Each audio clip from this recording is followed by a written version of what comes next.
by the House. Is this true or false? Get the answer at the end of this introduction. Understatements by ministers. Minister of Finance and the Public Service, Dr. Nigel Clark, is down to address the House. Under public business, the sectoral debate continues with Minister of Health and Wellness and Member of Parliament for St. Catherine West Central, Dr. Christopher Tufton. Opposition spokesman on investment, trade and global logistics and Member of Parliament for St. Andrew Western, Mr. Anthony Hilton, is also down to make his contribution. Remember, during the sectoral debate, according to the standing orders, no member is allowed to address the House or a committee of the whole House for more than 30 minutes on any subject. However, the mover of an original motion is allowed 45 minutes for his opening address. The House or a committee of the whole House may at any time move a motion to extend the speaker's time sufficient for them to complete the presentation if the individual fails to complete within the stated time. That's what's on the agenda. It should be noted, though, that elements of the day's agenda can be changed or moved. But before we go, here are a few things you should bear in mind if you plan to attend a session at Gordon House. No visitor shall create any act of disorder within the precincts of the House. No visitor shall be admitted to the House without first obtaining an admission card. Visitors who remain within the precincts of the House during a suspension of the session are asked to keep silent. No photography, videography, or sketching of the proceedings is allowed unless so authorized by the presiding officer. It's almost time to go to the main event, but before that, let's get the answer to the trivia question we asked. True or false? The Standing Orders Committee shall have the duty of considering from time to time and reporting on all matters relating to the standing orders, as may be referred to it by the House. Is this true or false? It's true. The Standing Orders Committee shall have the duty of considering from time to time and reporting on all matters relating to the standing orders, as may be referred to it by the House. You should know that the permanent written rules under which the House regulates its proceedings are known as the standing orders. Now over to the proceedings.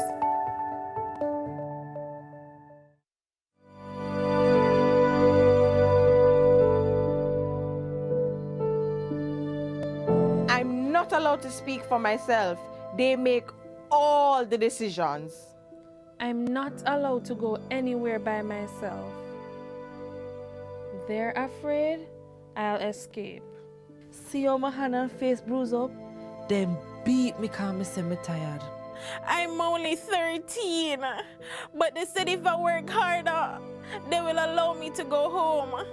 Me no have no birth paper, no ID. Them take all of my documents, them. Victims of human trafficking are all around us and they need our help. Forced labor is one of the many forms of human trafficking. If you see something, say something. Report suspected cases of human trafficking. Call the nearest police station, 119 or 888-PROTECT. Jamaica, I can help you protect our citizens. Jamaica Eye will play a part in increasing your public safety. Jamaica Eye is part of an island-wide network of camera surveillance systems designed to increase the safety of you, our citizens. If you have a camera system outside your home or office facing a public space, log on to jamaicaeye.gov.jm today. Jamaica Eye, we're all connected. The Ministry of National Security, creating a safer and prosperous Jamaica. When our visitors come to Jamaica, they're not just here for the sun and the sand, they're here for food. And what better way than to have one of our sauces? Tricam Processors Limited manufactures sauces, condiments, everything Jamaican. These are made by hand by myself and my team. The fact that I am now a part of an industry where people can get that experience, it's an amazing feeling. We are proud to be a part of a country, a sector that allows our visitors to bring a part of us home. Tourism is working for Tricam Processors Limited. Tourism can work for you. What if I told you that you own thousands of acres of land, more than 100 companies with over 100,000 employees and billions in the bank? Well, I have news for you. You do. Jamaica belongs to you, and you need expert protection to safeguard those assets for your future, your children, and your children's children. And you already have it. A key protector is our Auditor General, whose role is outlined by the biggest, baddest law in all the land, the Constitution. The Auditor General's main job is to examine the financial reports of all public entities to ensure that they are accurate and that public funds are used appropriately and effectively to deliver public goods and services without waste, theft, and mismanagement. Here's how it's done. A team of highly trained auditors reviews and verifies that the right amount of money is spent on only what's approved in the national budget and in accordance with the laws and policies that protect public resources. Now, the right amount of money can be spent on the right things and Jamaicans still no benefit. So the Auditor General assesses the outcome for programs and projects as well. Audit reports will also contain recommendations to improve the operations of the audited entity, and the findings are submitted to the Parliament's Public Accounts Committee, the PAC. Every year, an annual report is submitted by December 31. Both government and opposition MPs serve on the PAC, and they summon public entity managers to answer questions so that they and the public, the real owners, yes, you, can understand what went wrong and how to prevent a recurrence. What are some things that can and do go wrong? Cost and time overruns, missing financial reports, unreported losses, unauthorized spending, unsupported payments, unlawful contracting, undisclosed conflict of interest, and more. Though the AG identifies the abuse of laws and policies, the law does not empower that office to penalize or sanction, but it does empower the Financial Secretary in the Ministry of Finance. It is also the duty of other anti-corruption and law enforcement bodies to grab the button and investigate to ensure penalties are applied when appropriate. But the AG alone can't watch all. So when things don't look straight, the Minister of Finance, members of Parliament, Cabinet, public servants, and importantly, you must blow the whistle and the AG will look deeper. So this is where you come in, with 4 things you can do to strengthen those who are fighting to protect our future. Tune into PBCJ on Tuesdays for the PAC and mind your business, Jamaica. It's our belongings, but we have to move like we understand that. And next time you hear a news report about the AG, you just left it up to the media. Visit the AG's website at www.auditorgeneral.gov.jm and check out the findings yourself. Then, keep track of how government has fixed the issue or not at www.jampja.org's accountometer. And if you're not happy with what you see, it's your job to contact your employees. It's easy when you visit the MP tracker on jampja.org. This is how we can do our part to make Jamaica land we own, Jamaica land we love, and Jamaica land we run well. A message from the Jamaica Accountability Meter portal, funded by the European Union and UK Aid.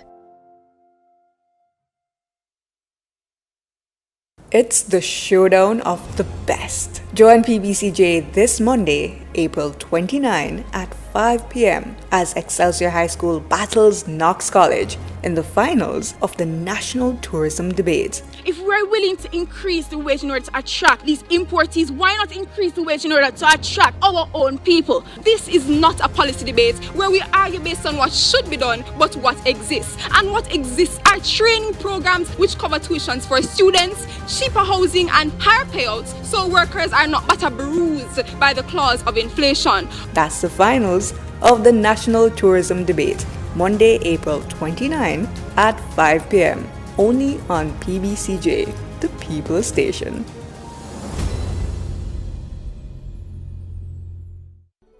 Can you imagine getting a marketable skill for free? Your government has made it possible for anyone wanting to learn a skill to get free training through the Heart NSTA Trust. Learn a new skill and expand your horizons.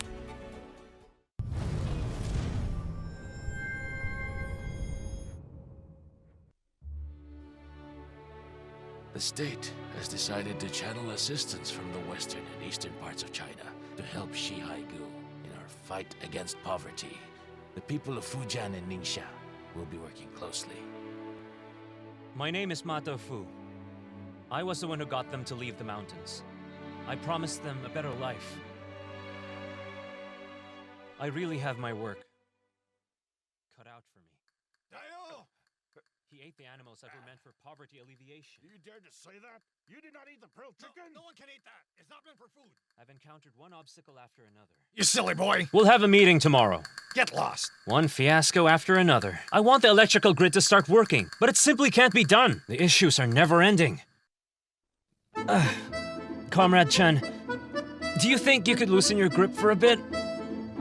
I am sorry. Pardon me, I'm afraid I would fall down. Excess manpower from Mining Village will be exported to Fujian. Do all of you understand what I am saying? Not really.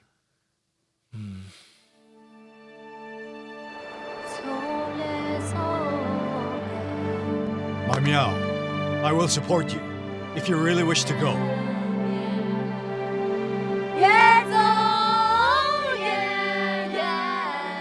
We will endure the hardships and enjoy the fruits of our labor in the future. Let's welcome the female workers from Haiji.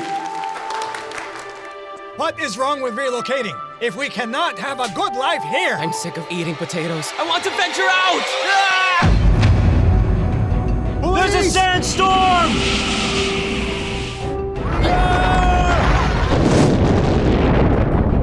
We can't do anything as these mushrooms decay. Where are my bras? Where did you hide them? All of you are just plain dumb. All of you can stop work at the assembly line with immediate effect. We must hone our skills, pass the test, and secure high wages. My meow! You have established a resettlement zone on the wasteland in the Gobi Desert. All of you are outstanding. Were you ever in the army? I was. So charge forward! I, Ling Yina, will not disgrace the people of Fujian. I really hope that the people can settle down here happily and enjoy a fluent life someday. This day has arrived. The future has arrived. Cheers to our future. 1, 2, 3. Cheers!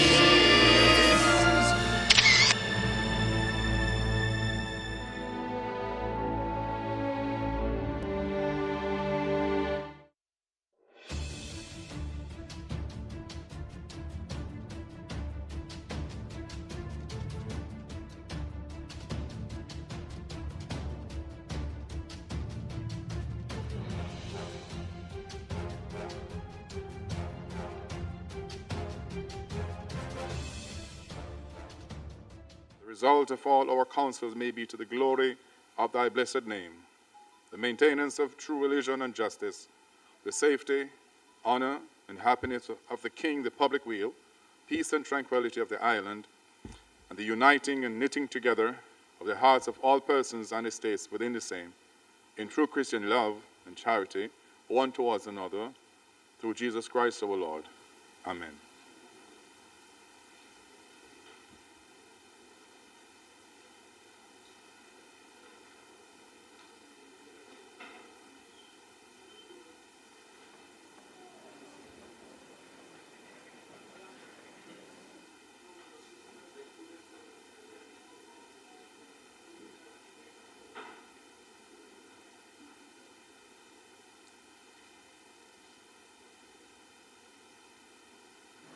You may be seated.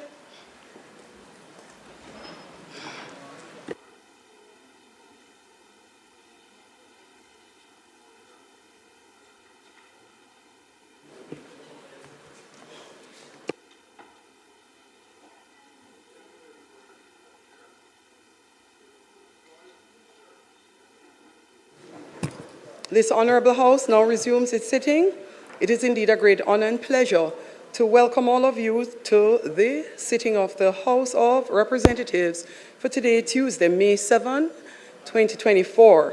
For the continuation of the sectoral debate, I would like to extend special welcome to Ms. Christine Stiglin, Assistant Secretary General of the UN Deputy Executive Director and the Joint United Nations Program Executive Director on HIV/AIDS.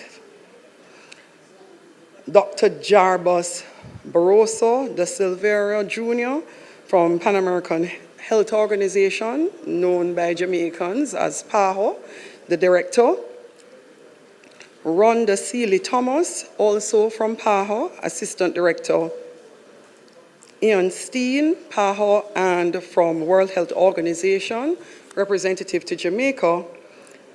Honorable Kevin Bernard, Minister of Health for Belize.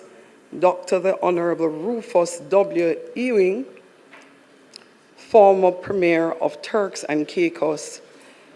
For all our special guests joining us in the gallery, and for those who are joining us on the various social media platforms, welcome again to the House.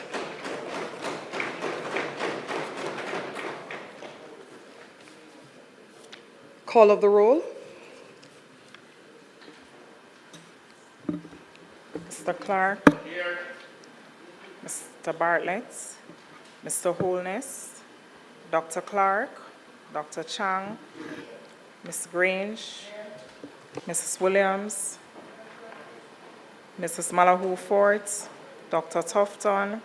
Mr. Mackenzie. Mr. Chuck. Mr. Vaz.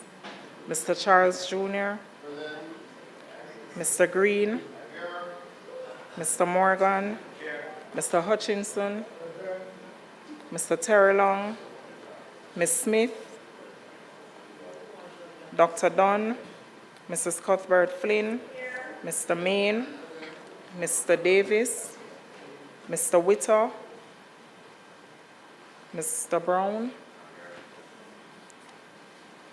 Dr. Brownberg, Dr. Charles, Mr. Chin, Mr. Cousins, Ms. Crawford, Ms. Daly, Ms. Davis, Mr. Golding, Mr. Graham, Dr. Guy, Ms. Hamilton, Ms. Hannah, Mr. Enriquez, Mr. Henry, Mr. Hilton, Mr. Jackson, Mr. Lawrence, Ms. Lee, Mr. Miller, Mr. Montague, Ms. Morrison, Mrs. Nita Garvey, Mr. Paulwell, Mr. Phillips, Dr. Phillips, Mr. Robertson, Mr. Robinson, Mr. Samuda, Mr. Shaw, Mr. Siblis, Mr. Slowly, Mrs. Vaz, Mr. Warmington, Dr. Wheatley, Mr. Williams, Mr. Wilson, Mr. Wright, and Mr. Golding. Thank you, Madam Speaker. House Leader. Thank you, Madam Speaker. I would ask if we could, Madam Speaker,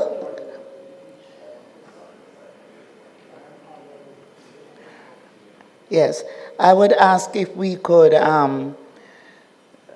go straight to public business, and we will recommit statements by ministers, if you could get the approval of the House. Thank you. Thanks, House Leader. Question is that we go straight to public business. Those in favor? Those against? The ayes have it. House Leader. Thank you, Madam Speaker. Today it is our intention to continue the sectoral debate with contributions from the following members. Dr. the Honorable Christopher Tufton, Minister of Health and Wellness, and Member of Parliament for St. Catherine.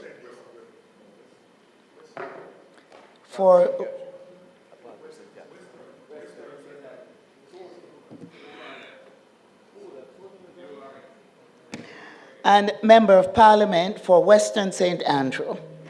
Mr. Anthony Hilton, Member of Parliament. Thank you. Thanks, House Leader. Let us make welcome to his feet our Minister of Health and Wellness, the member from St. Catherine, West Central.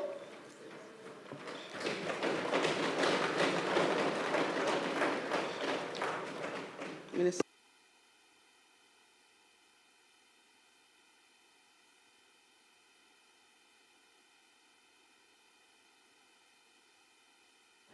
Thank you very much, Madam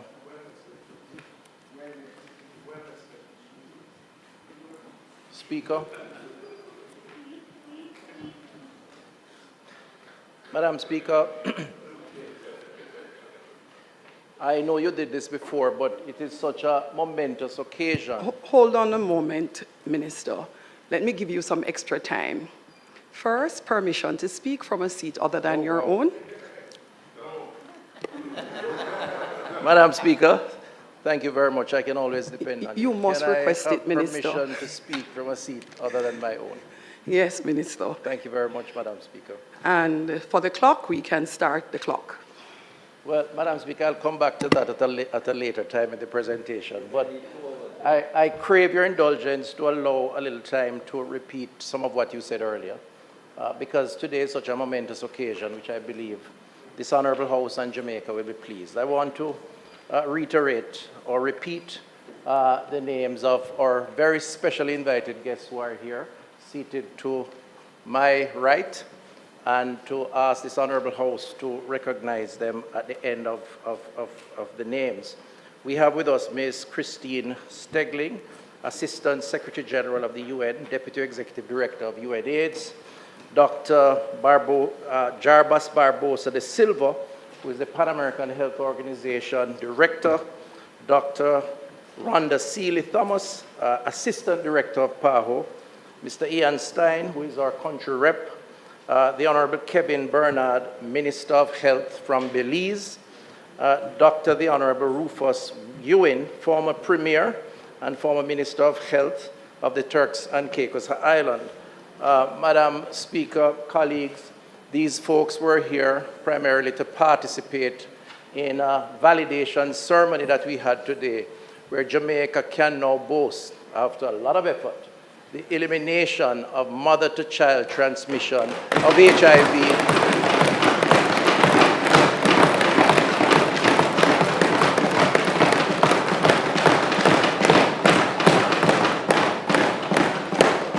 Of HIV and syphilis. What this means is that after many, many years of effort, an expectant mother, if she's unfortunate enough to have any of those two conditions with a particular medical regime, can be prevented from transmitting it to her child. And we are one of a very few countries in the world who have achieved that feat. And so I want to thank those who are part of that validation. I also crave your indulgence, Madam Speaker, to recognize, for the record of this Parliament, the contribution of the late Dr. Carissa Etienne, former Director of the Pan American Health Organization, who passed earlier this year. She was a friend of Jamaica, and she passed just about 6 months or so after she demitted office, and I want to recognize and pay tribute to her on behalf of all of us and her efforts. I would also like to, again, claim your indulgence to recognize and pay tribute to the passing of the life of Mr. Ryland Campbell, who passed a few days ago, who was the first chair of the National Health Fund between the years of 2003 and 2008. And his contribution to health, to public health, must be noted, and we want to pay tribute to him and his work and express condolences to his family. Madam Speaker, in keeping with the approach that we have taken, I am pleased to table, as we normally do, a number of documents which essentially represents data on public health. We are a data-driven ministry. I have insisted on it, and the team have responded. And we table today a secondary care model for Jamaica. We are tabling the Performance Highlights Report 2003-2004, our Vitals Maternal Mortality Edition, the Jamaica Population Health Status Report, and the Nutrition at a Glance, the Case for Healthy Eating. And I commend this to members of this House. It will be the data will be mounted on our website, so for the general population, you can access this as a guide to where we are, what we're doing, and how you can play your part in enhancing and advancing the health and wellness of our population. Madam Speaker, it is my honor to stand in this House for the 8th time as Minister of Health and Wellness. I would like to thank, firstly, yes, the 8th time.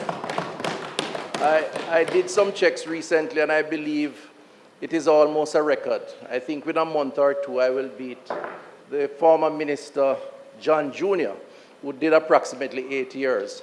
And I believe us together would represent some of the longest serving ministers of health probably in the world, based on what I am told. He and I were together at a function recently comparing notes.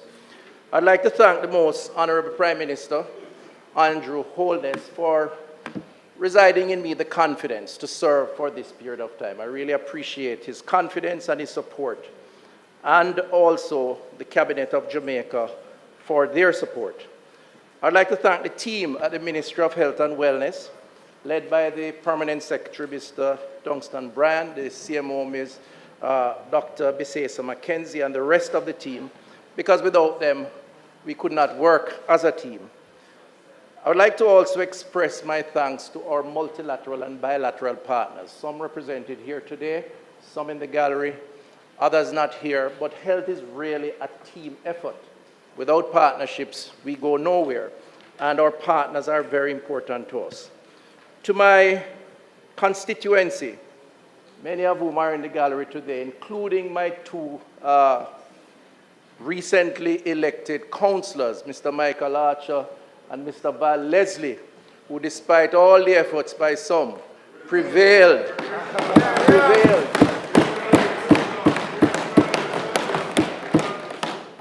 He may be busy somewhere else, I'm not sure. Well, he's always invited. But I want to recognize those two in particular. Of course, the old faithful third time, Mr. Alfonso Johnson. But I want to say how proud I am of my constituency and the people of St. Catherine West Central, because with all the challenges, we were returned so comfortably. I hope others are taking note that we have nowhere going but making the representation for the people of West Central St. Catherine. To the members of my management team and others, I say thank you. Madam Speaker, last but by no means least, I want to thank my family for their ongoing support and dedication to the many sacrifices that we have had to make in this line of work. I want to thank them. Madam Speaker, with longevity of service comes experience, and with God's guidance, increased wisdom. I can truly say today that after 8 years, we are very clear on our path to enhancing the health and wellness of the Jamaican people through a strategy that has been guided by policies that promote equity, transparency, responsiveness, respectfulness, and collaboration. A path that sees health and wellness as a lifestyle linked to physical activity, proper nutrition, and our state of mind or mental health, as much as it linked to hospital beds and operating theaters, doctors, and nurses. Our renaming the Ministry of Health to include wellness was to reinforce the important theme that our health, Madam Speaker, yours and mine, starts firstly with the choices we make for ourselves. As a government, while respecting freedom of choice, we must encourage, promote, and at times legislate healthier choices. It is a journey, but I strongly believe that the Jamaican people today are more aware than they were 8 years ago about lifestyle choices and their personal health. Yes, it is a journey, but it's a road that's leading to somewhere positive. I will accept that on this journey, we have not always gotten it right, but we have never stopped trying to do the right thing. On this journey, we have had to face threats that were outside of our control, but we have managed to overcome and protect the Jamaican people.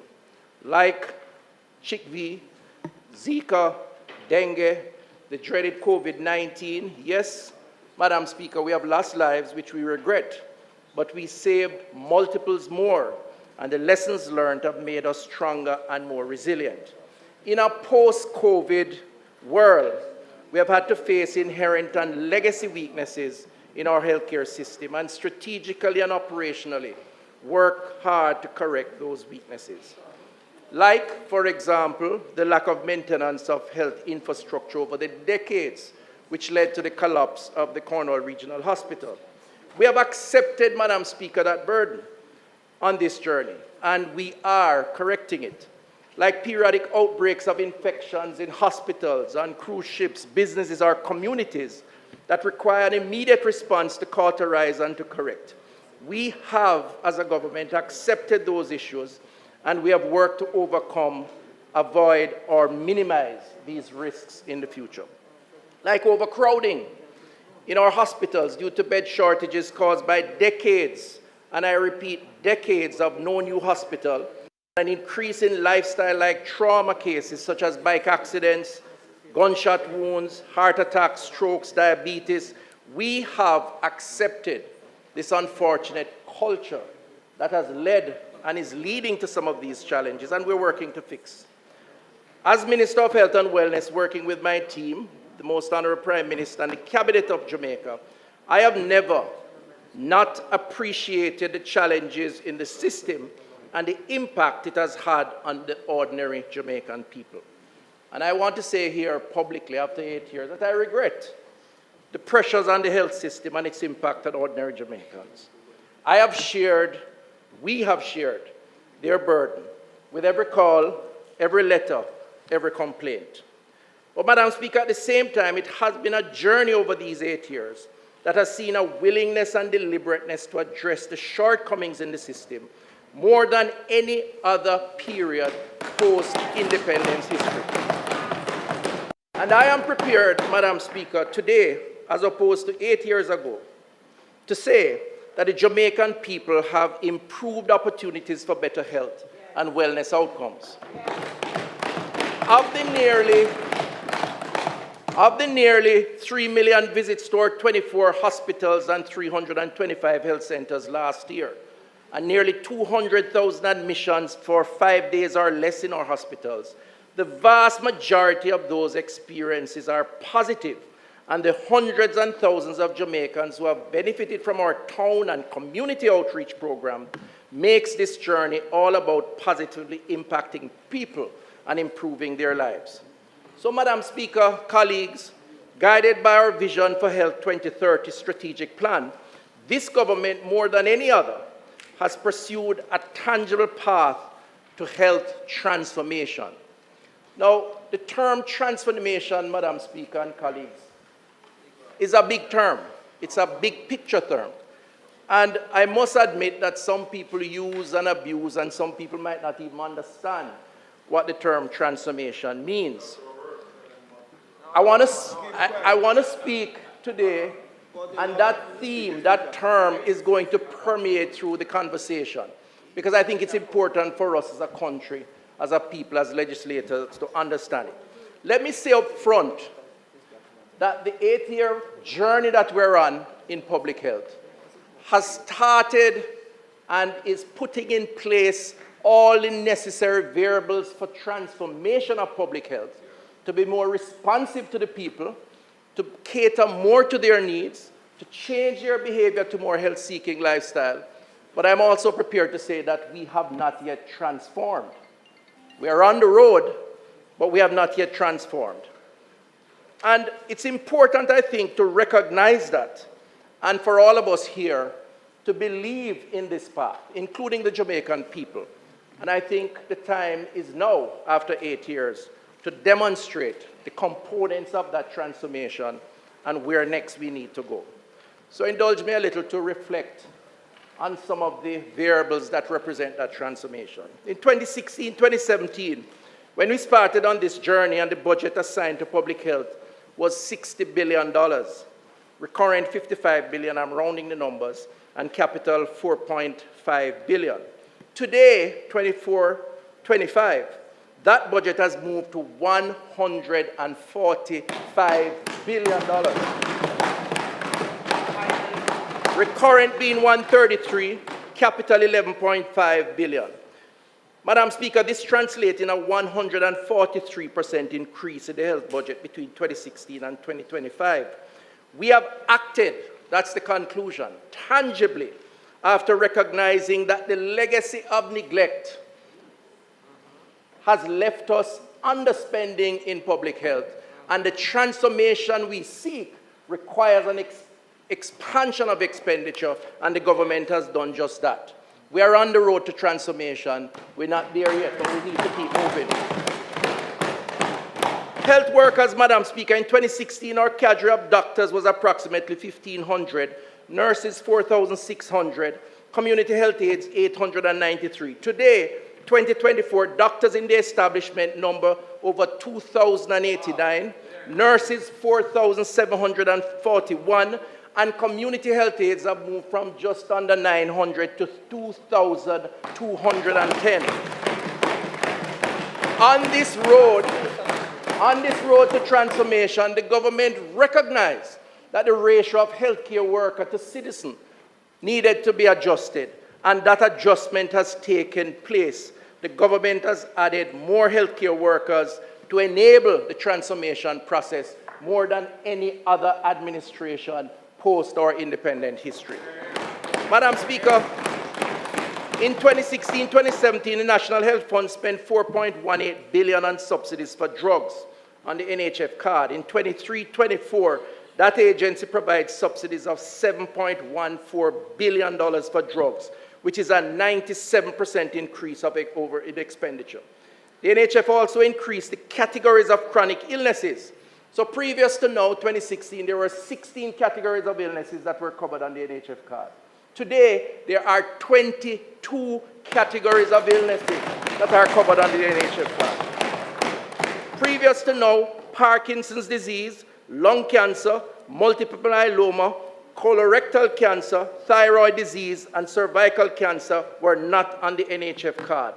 Today, we are spending nearly $500 million more to cover these four areas, and over 47,000 Jamaicans who would previously not be impacted are now impacted under this arrangement, Madam Speaker. Madam Speaker, the cost to provide drugs and medical sundries to the public health sector by the NHF in 2016-2017 was just under $6 billion, compared to $15 billion. A staggering 156% increase. Now, let me just say that there is cause for concern that the cost of drugs are moving in such a rapid direction, because one has to now contend with how sustainable that is, which is why we have to control illness through prevention. The Minister of Finance commented on that. There is a conversation to be had. What cannot be denied is that this government over the last 8 years have not been sensitive to sick people, to sick Jamaicans, and have not responded under the NHF expansion to solve the problems of the people of Jamaica. The truth is the NHF has had increased outlets, increased prescriptions, increased drugs, increased budget, and they have done so efficiently. The NHF is the one of few, maybe the only, public sector agency that have won the private sector Jamaica Stock Exchange Award for Best Website and Financial Secretaries Award for Corporate Governance Procedures and Practices. So guess what? We're not only adding more, we're spending it and giving Jamaicans value for money, and that requires commendation and recognition. I want to say today, in addition to that, as part of the responsiveness of government, you would have recalled that the NHF announced the addition of PCA tests for prostate cancer screening, $1,600 per year for men over 40 years.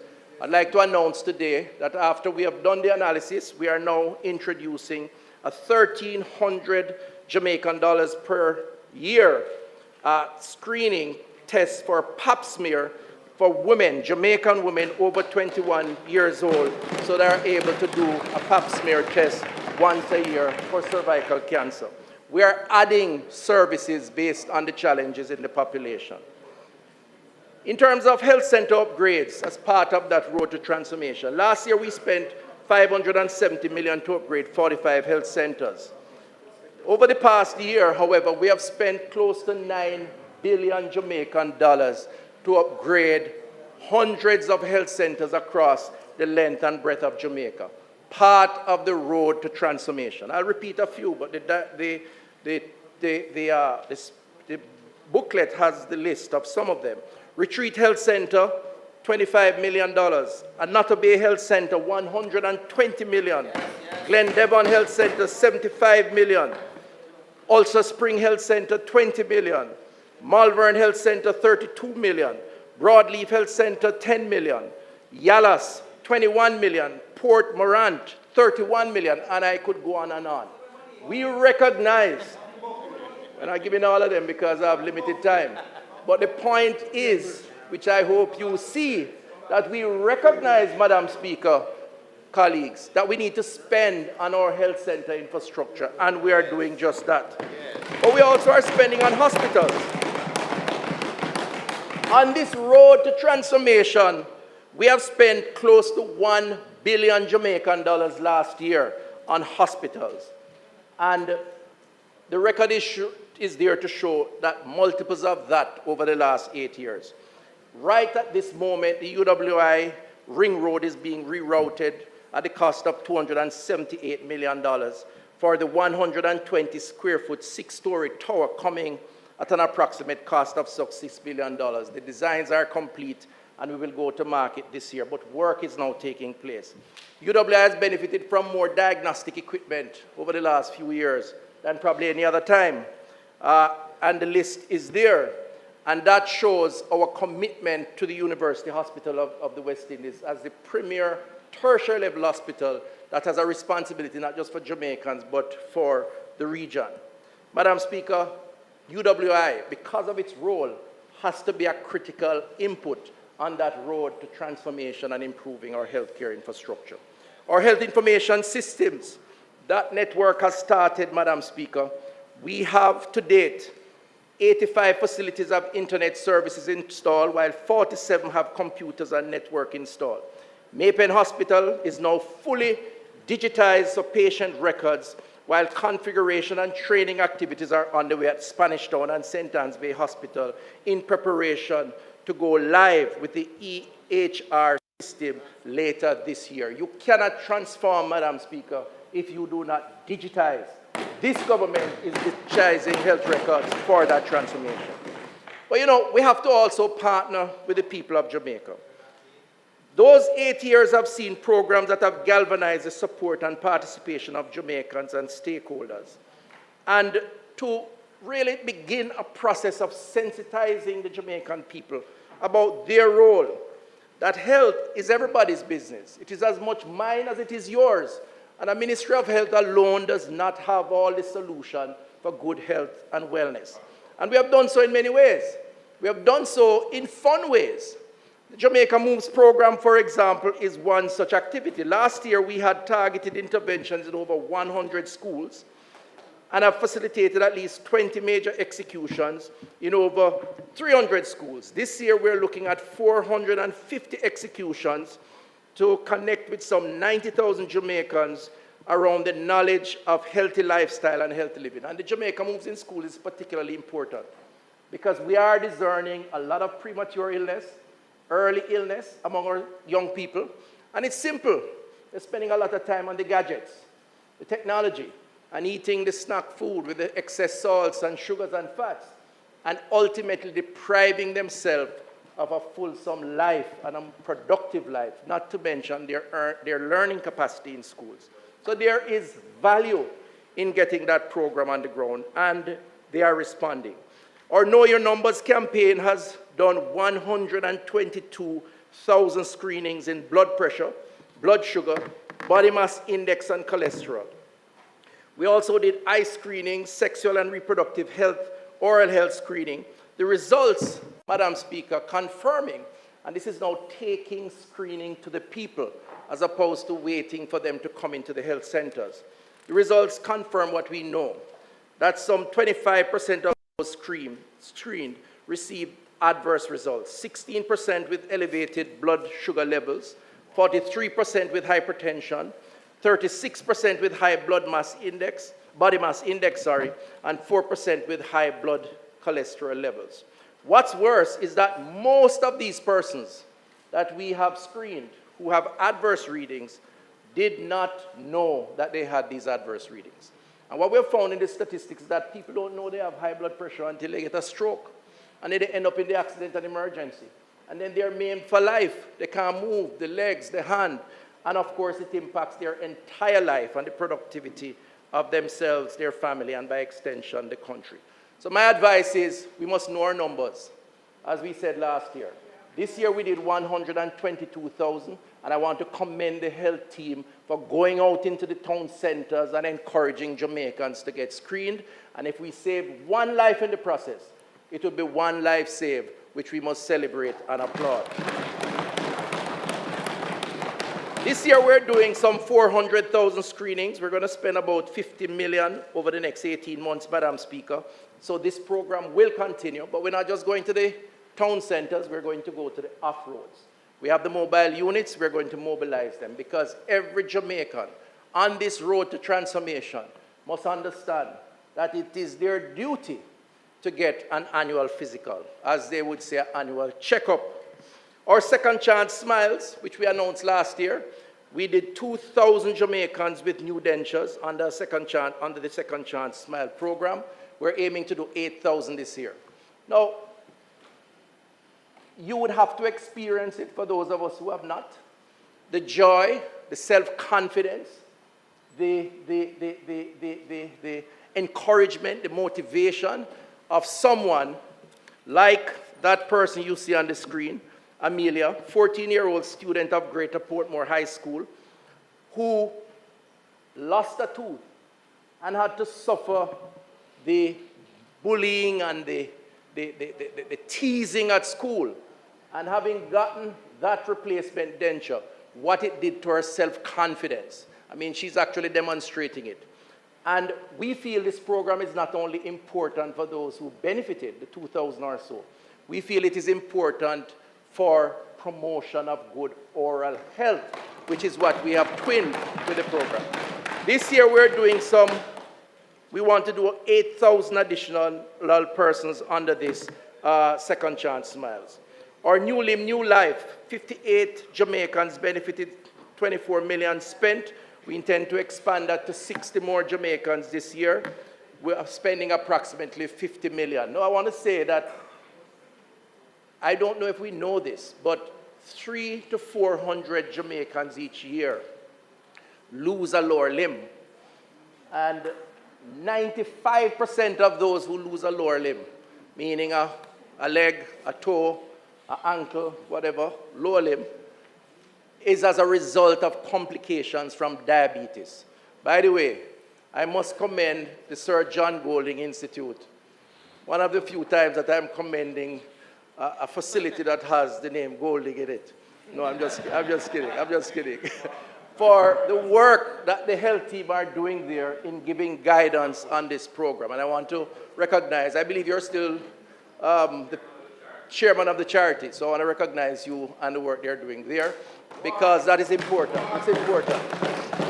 What we have to do is expand that program.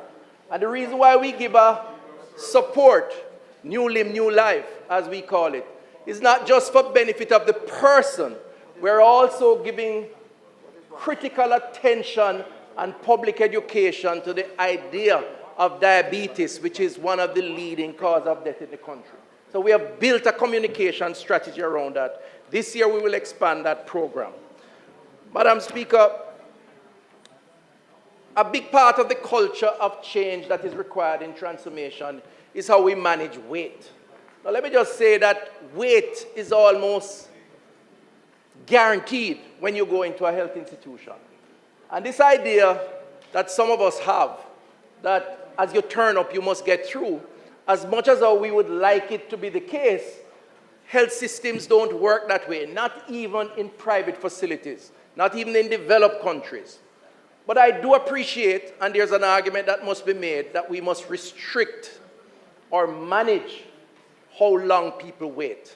And so part of that journey to transformation is to find the tools and to orient the people both those who come for service so that their expectations are aligned, that they have to wait for some time, and if they have to be triaged and they're not as serious as others, then others may have to bypass them.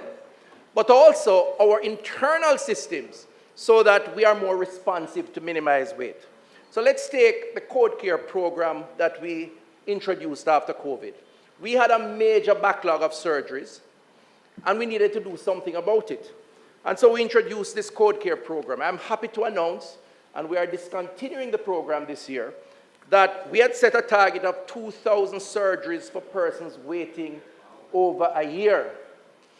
We have done 1,588 surgeries, a 74.9% of target.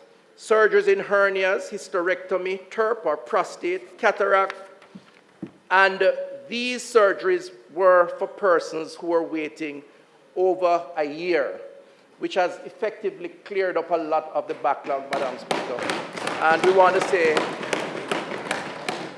to all those who participate, that's a very positive development, and we thank you, including some private sector entities which we engage. Madam Speaker, the Cuban Eye Care program I spoke to last year. And again, the concept of wait was a big one because we just don't have the professionals to do the work around eye care. I'm happy to announce that having introduced and brought back the team from Cuba over the last year, significant achievements have been made. We have done 570 cataract surgeries. We have done 899 laser surgeries for diabetic retinopathy, 81 laser surgeries for cataract, 6 laser surgeries for glaucoma. And in addition, we brought this year from Cuba technicians who have repaired 101 equipment and installed 26 in locations across the country. This year, we are projecting to complete 1,000 cataract and 200 pterygium surgeries, impacting some 8,500 Jamaicans and their families. I want to commend the government and the people of Cuba for the partnership which has led to this highly successful program. In terms of mental health, Madam Speaker, we are making some progress. We're making progress again through partnership, through the provision of training in communities under Problem Management Plus and the promotion of safe spaces, schools, with the unveiling of the wellness benches, which some of you may be aware of, was a critical part of our school intervention. Now, COVID brought mental health issues into our school population because of isolation, because of loneliness, because of lack of socialization. We spoke to that last year. And we went on a major campaign to go into schools. And the concept of the wellness bench, and by the way, I'm going to get one for the Parliament. Yeah, there's one out there. So we're going to invite you to use it while you're, no, we're going to get a permanent one because some of you on that side really, really need it. And maybe one or two on this side. But the concept of the wellness bench, just to say, is not just about a tangible utility that can be utilized in schools. Yes, but it's the concept of a safe space, which is the message that we have brought to our students in schools. A safe space and a safe person. And it has been well received, and I want to commend our partners who have been part of this initiative. We will continue this year to institute more wellness benches across our schools, and indeed at other locations based on requests once the budget can afford it. In addition to that, we partnered with PAHO to introduce our Problem Management Plus. 321 beneficiaries, 271 have received training as providers, 56 from 6 parishes have received support for from those providers. Essentially, Problem Plus is really training community leaders to help to solve problems.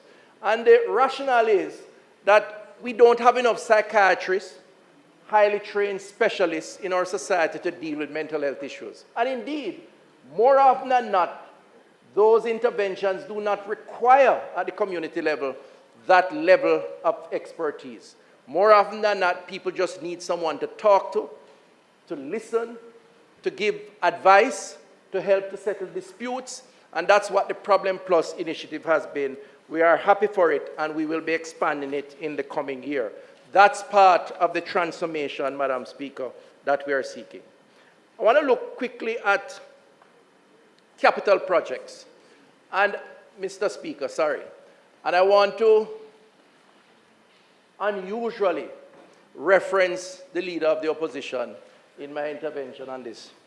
Because I received a clip recently, a few days ago, where he toured the diaspora and a question was put to him and sent out into TikTok land around the state of the healthcare facilities. And I don't think it was AI, artificial intelligence. I think it was him. And his response, you know, wasn't very gracious, but also, I dare say, not very logical.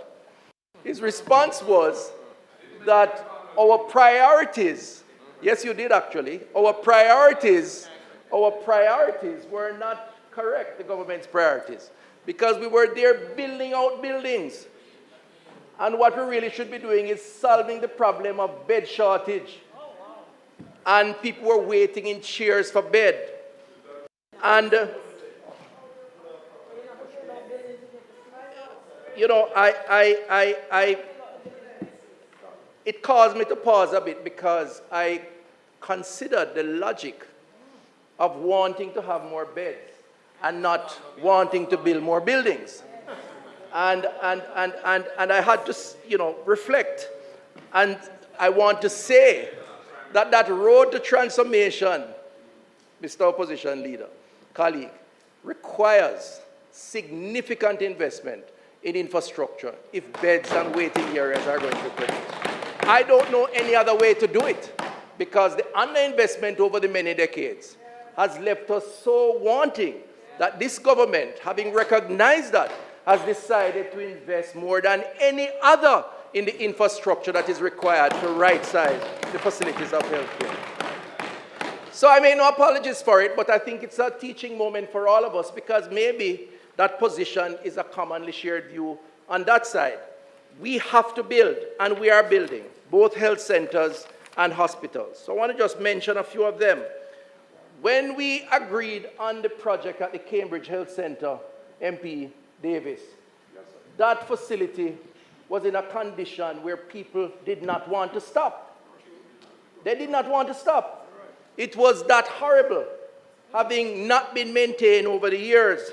Today, if you go to the Cambridge Health Center in Northwest St. James, it now boasts fully air-conditioned facility, South St. James, improved parking for staff and clients, expanded waiting area, a new sewage system, a 3-chair dental facility.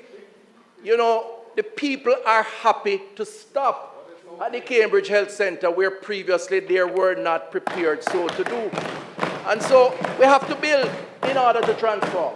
It's a necessary variable. But there's more to come, Mr. Speaker, because in another month or so, waiting on a non-objection from our international multilateral partners, we will announce contracts awarded to build or majorly expand 3 critical facilities in St. Catherine. Contracts valuing some 1.5 billion Jamaican dollars. The Old Harbour Health Center, which my colleague to my left is the Member of Parliament for, some nearly $500 million. The St. Jago Park Health Center, $460 million approximately, and the Greater Portmore Health Center for $500 million Jamaican dollars. We have to build in order to transform, Mr. Speaker. You don't care when it's going to be done. We are now within the next 2 months. We are now in the design phase of the Mocha Health Center and Mapen Health Centers. We will go to market for construction by the 4th quarter of the financial year. In St. Anne, we have so far completed designs for Brownstown Health Center and Ocho Rios Health Center, which will include improvements in these facilities, such as new dental and waiting areas, ultrasound rooms, labs, maternal and child health.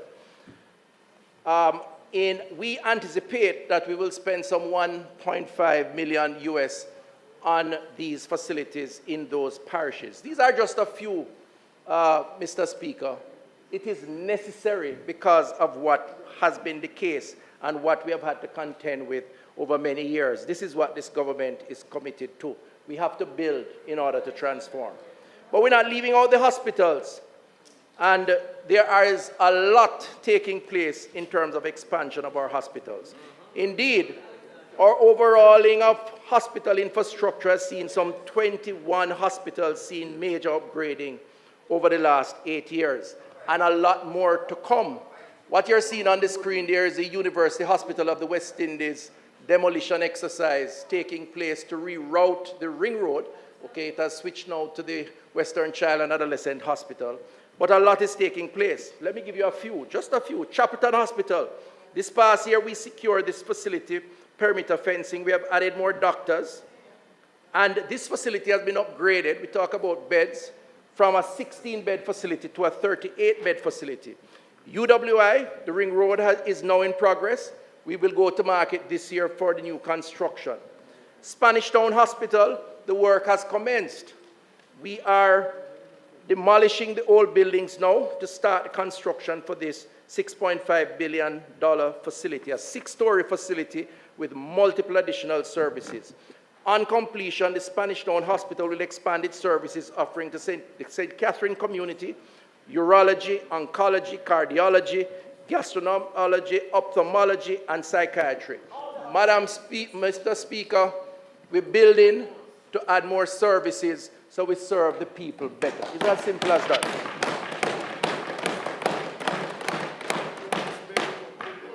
Now, I pause briefly at the Cornwall Regional Hospital because the opposition leader did reference that in his response. And he has prompted me to reference him because it's the latest response I've heard as a critique of these. Now, let me just say up front,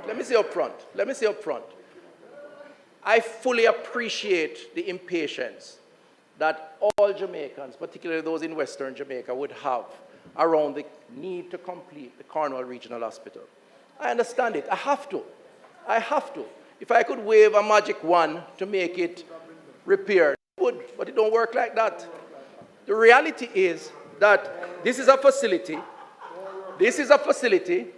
that has suffered from underinvestment and maintenance over many years, a facility that shows many signs of collapse before this government, and we had to pick it up and deal with it once and for all as a government.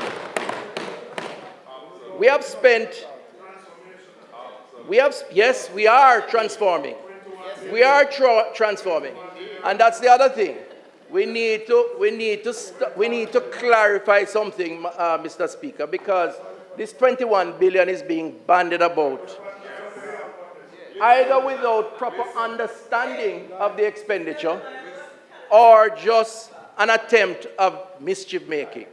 First of all, the 21 billion includes expenditures on Falmouth, on Noel Homes, on building out a new accident and emergency, the previously Mount Salem Clinic, a new diagnostic center outside of the main building. Because for those who care to know the truth, they would appreciate that we had to build a hospital around the hospital to continue the services in order to repair the main building. I want to also say something about that expenditure. There is a difference between cost overrun and rescoping of cost. Because what is being bandied about as cost overrun is not cost overrun.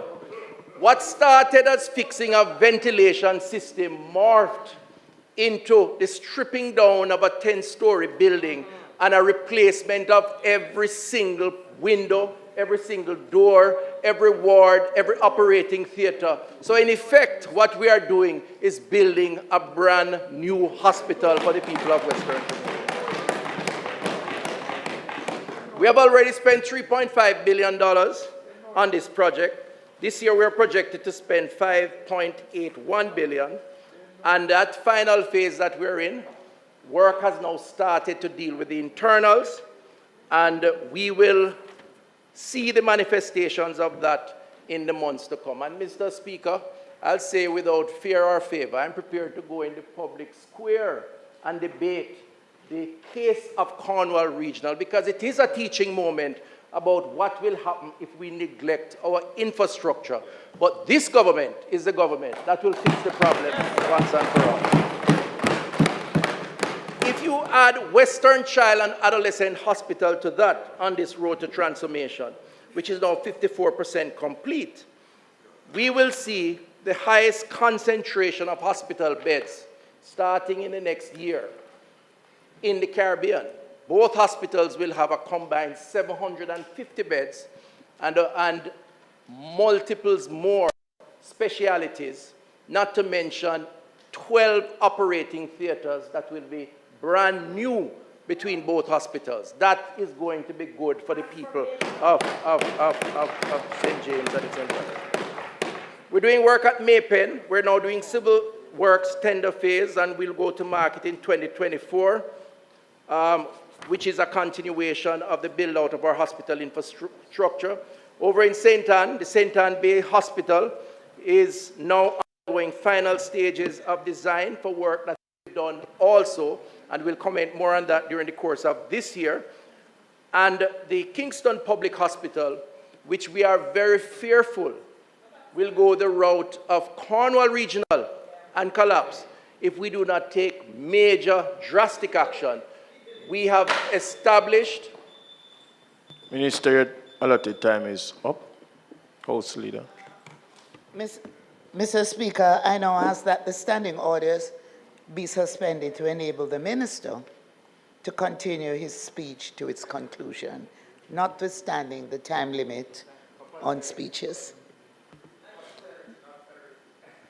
The request for time extension is on the floor. Those in favor? Those against, ayes have it. Minister, you may continue. Really appreciate it, my colleagues. Thank you very much, House Leader and Mr. Speaker. So, Mr. Speaker, the KPH, Kingston Public Hospital, 240 years old, an institution that sees over 20,000 inpatients, 300,000 outpatients each year. And the reality is, while there have been many iterations of additions and improvement, we really need a new hospital in that vicinity. We really do need a new hospital.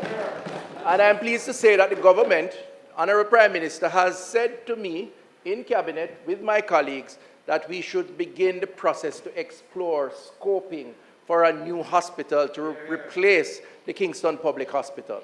In the meantime, the hospital has to function.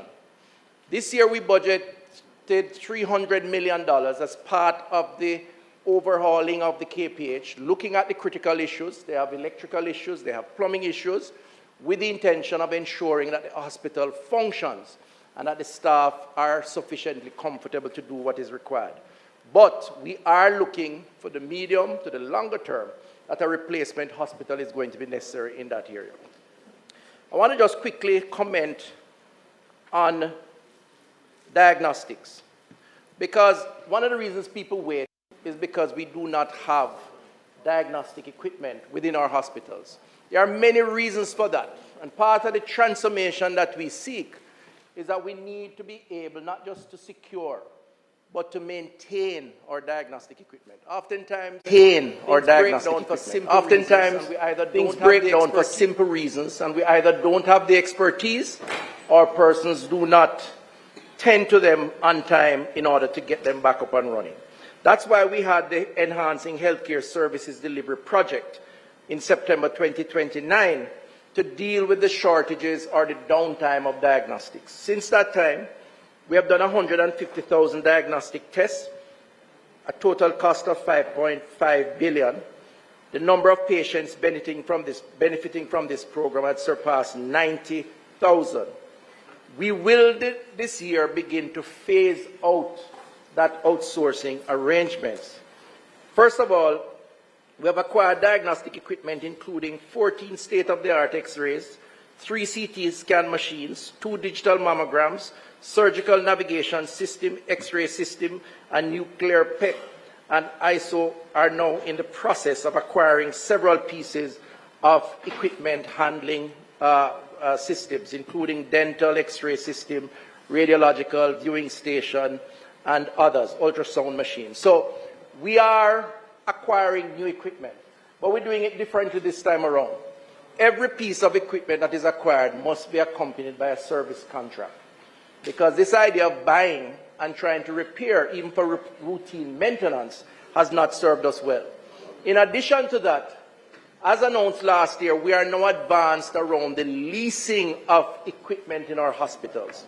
So we hope this year to have a leasing agreement for the supply, installation, maintenance, and training of 49 pieces of medical diagnostic imaging equipment covering computerized topography, scanners or CT scans, magnetic resonance imaging or MRI, and ultrasound machines. So we're moving away from just procuring, where we have full responsibility, to procuring with a service contract, but ultimately the aim is to have a leasing arrangement so that hospitals can know what they have, they don't have to worry about maintenance, and the depreciation effect. In other words, when they get old, they'll be automatically changed. That is part of the transformation to ensure that patients will be always tended to when they need that. We're building in this, a system of resilience, Mr. Speaker, and that is necessary. So when we look at what we're doing with diagnostics, with buildings, hospitals and health centers, with the engagement of people through programs like Know Your Numbers, I don't think anyone can conclude, contrary to what we believe as a government, that we are moving in the right direction and transforming or working to transform the approach to public health for the people of Jamaica. I don't think any other government has done what we have done. And we can have a conversation about it. And I want to come back to the point that was made in that clip in the diaspora community by the opposition leader, because he caused me to rearrange my speech a bit to satisfy, because I think it's important, because I think when we talk to our Jamaicans, whether here or abroad, while I agree with the debates and the cut and thrust of the debate, I think we have to be careful about false narratives, either through ignorance, lack of understanding, or just plain mischief. And I'm not accusing you of any one of the above. But something is wrong. Something is wrong. Something is wrong with that narrative. Because if you really want more beds, and more waiting area, and more doctors, and more nurses, how could you not want us hiring more doctors and nurses, building more health centers, building more hospitals to provide more beds? It don't make sense. If you really want a rehabilitated Cornwall Regional Hospital rather than a Band-Aid quick fix measure, how could you not want us to strip down a building that was leaking, had electrical problem, had mold, and not build back a proper and new hospital? Remember, I tell you, there's a difference between rescoping and cost overrun. And the mischief in your statement and statements on that side is that the impression is created that somehow what was supposed to be 3 or 4 billion almost turned 21 because somebody pocketed the rest of it and gone somewhere with it. It is unfair. It is wrong. It is immoral. And it is mischief.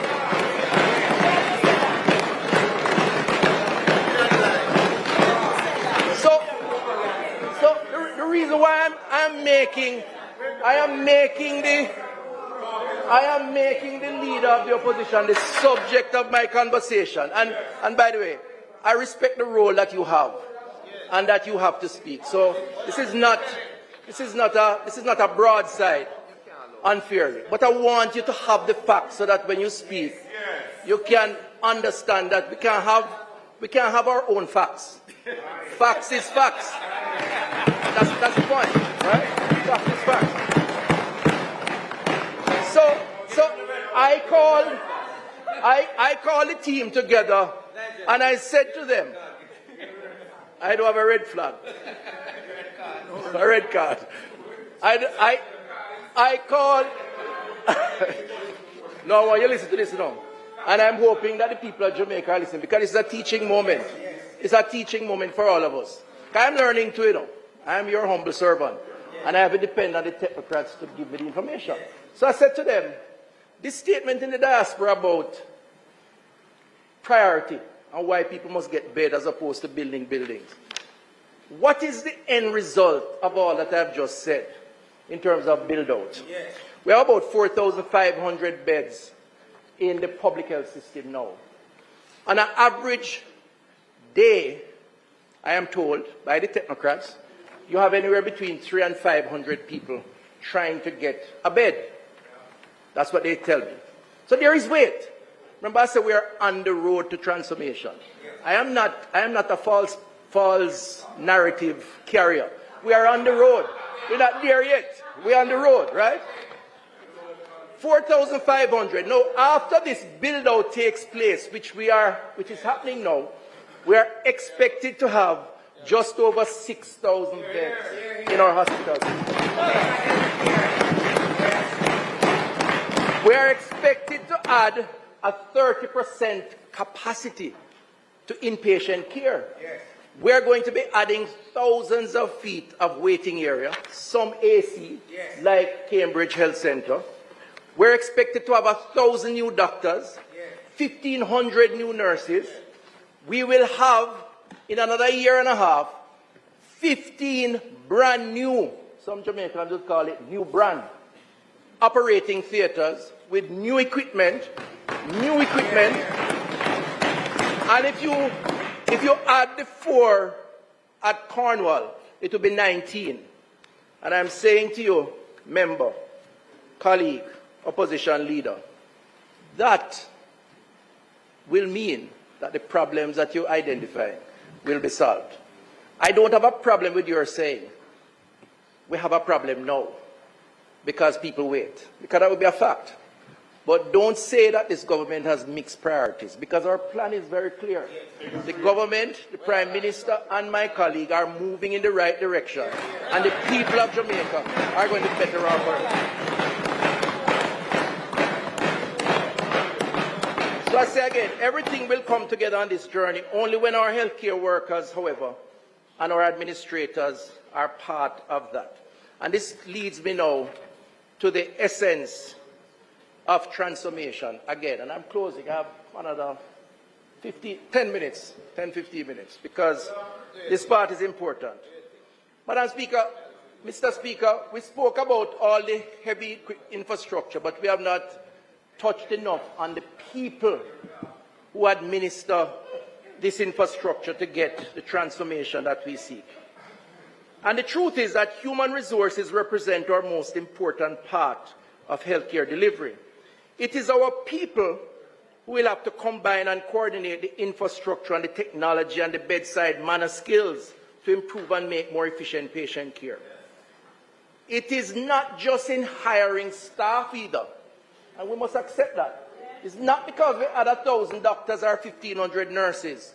It means that our service quality is going to be enhanced.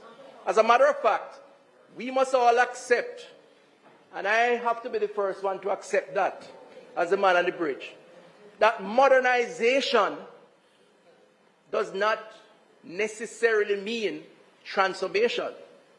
There's a difference.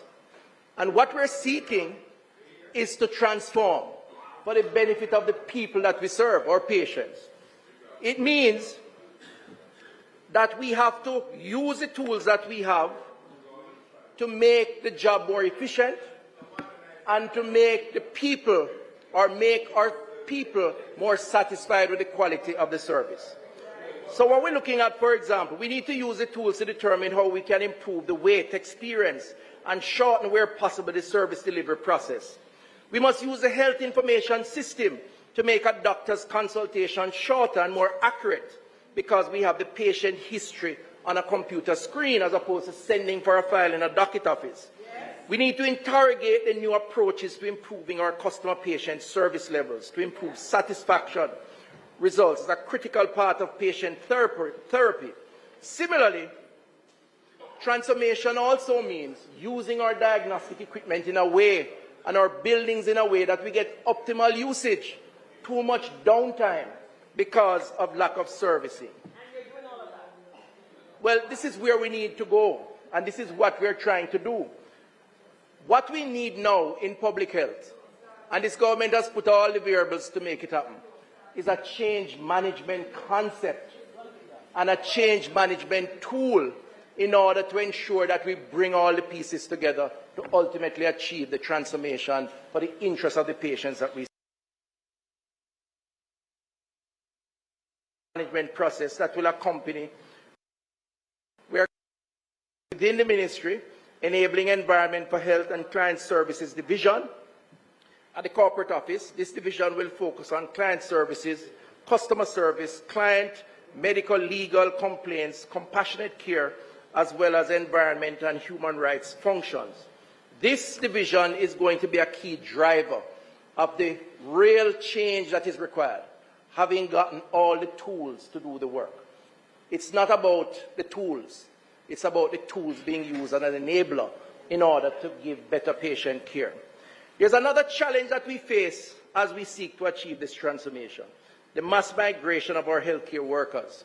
And I've heard many people discuss this, and many people have their own theory as to why we need to have more workers. The truth is, it is a global market that is internationally competitive. We're not unique in this regard. In fact, if you look at the United States, Canada, the UK, they have waived all the requirements, or most. They're giving persons permanent residence, waiving English exams. Once you're a Jamaican and you're trained in Jamaica as a nurse, particularly a specialized nurse, they will recruit you in some facility somewhere in any of these markets. We can't stop them. Mobility of labor is a reality of life. We have to do more to train and retrain, including accepting that we are going to train for export, and that this will include collaboration and external partners, including institutions outside of Jamaica. So a key part of that transformation is going to be how we train, how we collaborate in order to train more people, recognizing that we're part of this global community. I've had discussions with the principal of the University of the West Indies and others to look at this concept of training, not just as a means of qualification, but also as a means of transformation. How do we right-size our response? I am pleased, Madam Speaker, that the government has decided to contribute substantially to this effort, because unless we have the people in the center to coordinate, it won't happen. So today I announced the Dr. Barry Wint Scholarship and Memorial Fund over 5 years, $500 million a year, a $2.5 billion project in keeping with the mandate for training for persons in the health field. The scholarship will be open. The scholarship will be open to Jamaicans who are pursuing studies in the following areas: nursing, medicine, public health, medical technology, epidemiology, health records management, hospital and healthcare management, information systems for health, pharmacy, dentistry, and health economics. In other words, unfortunately, we can't just recruit. We have to now take a vested interest in training and retraining. And so what the ministry is saying, we can't build hospitals and have nobody to put in them. And that is likely to happen. It happens in other jurisdictions. We can't be buying diagnostic equipment, digitizing, and have no one to operate them. We can't not have people who can do the analytics. In other words, take the data and analyze it, health economics, in order to tailor our response to the population. And so this scholarship is intended to solve that problem. We're also going to be exploring overseas clinical rotation and remote faculty to expand training in these areas. We're also exploring this concept, very in early stages, of flexi contracts. So we take the view, that we have experience as a country in Jamaicans working part-time in the developed markets and part-time in Jamaica. Why we can't do it for a nurse? In other words, if we could establish a flexi contract where a nurse could work 5 months in the UK at a hospital and 7 months in Jamaica, the government should be prepared to give them a contract for the 7-month period so that they enjoy the best of both worlds. Because I do believe that most Jamaicans would prefer to reside here, but if they can earn a little extra money somewhere else, they would do it on a part-time basis and then come back home. And we're going to be exploring that. The scholarship is open to graduate and postgraduate students, and even students who are currently studying can also apply. The ministry website will provide more information, and the scholarship will begin September of 2024. We have to move right into it because we need people for the build-out that is happening. We also have to embrace a more aggressive recruitment strategy. Now, I know that there is a debate around importing of labor. I don't think it needs to be a debate, frankly speaking, because I think it already happens. Jamaica is a multicultural society that sees almost every nationality working within our system.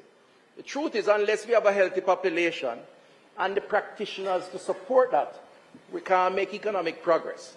And so we are happy for the relationship we have with Cuba, for example. The reality is we're going to have to establish some relationship with other jurisdictions while we train more and offer more opportunities in order to have the people. I want to use the opportunity, given this $500 million a year for 5 years scholarship, to appeal to our training institutions, not just the UWI, we have many others, for them to take some time to adjust where necessary the approach to training. Come talk to us. We have started that conversation. But we are going to have to find ways and creative ways to get more people, more human resources in the system who has the transformation mindset. That right now is the big missing link to truly transform.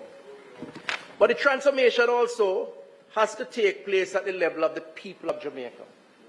Because let's face it, health is not about just the health worker. You know, I spoke last year about our life expectancy and that we were tapering off at 75 and now looking to decline. And part of the reason for that is because of lifestyle. It really is about the choices that we make. It's the cardiovascular disease. So it's the salts, the sugars, the fats, the alcohol, the tobacco, the lack of exercise, the lack of rest. And so part of that transformation has to be to get the mindset in a particular place where people, we all can start thinking about what we need to do differently in order to protect ourselves and secure longer life and wellness in life. And so we believe that the role of government in that regard is important, Mr. Speaker.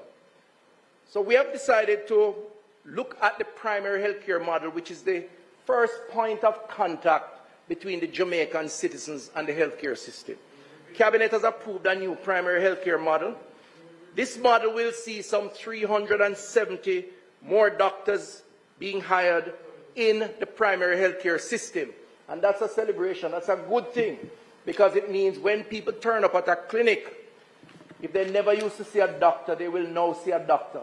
And they can access more curative services right in their community rather than traveling to the hospital. But more than that, the new system will address a number of issues divided into community, district, and comprehensive health centers. It will look at not just health promotion and education, but screening, prevention and treatment, routine medical, special clinics for adolescent, elderly, men's and women's health, rehabilitative and palliative care, ophthalmology, and audiometric screening. In other words, our health centers are going to be positioned in a manner that will give them greater value for the people in the communities where they are. We are launching this year now a program for citizens transformation that we would term Operation Refresh, because we really have our health centers already.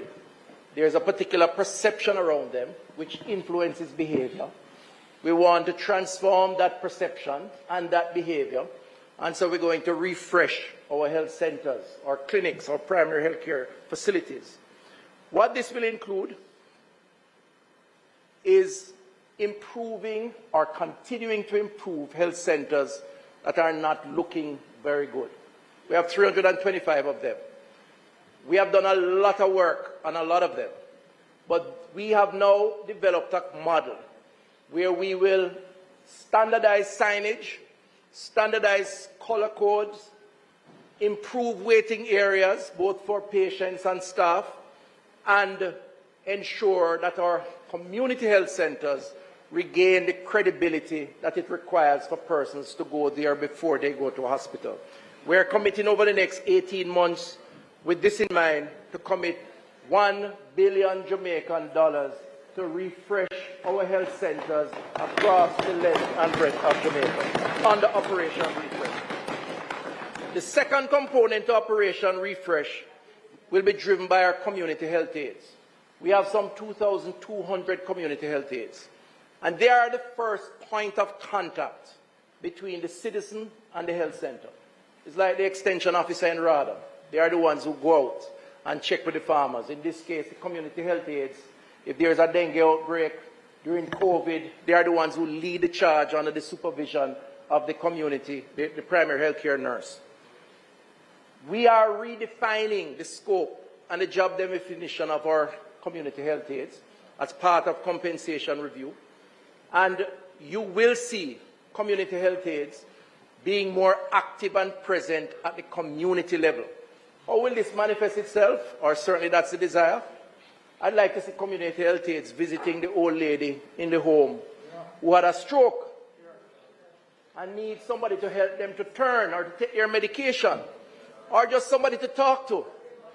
I'd like to see a community health aide with a tablet or iPad who can dial up the doctor and do a remote consultation between the doctor and the patient, so that the patient does not have to leave their home, some of them with great difficulty if they do, and they can feel a sense of confidence that the community health aide is their friend, not just their health advisor, to support and to give them what is necessary so that we reduce the crowding out of both health centers and hospitals, or the deterioration of health conditions because persons don't want to leave their home.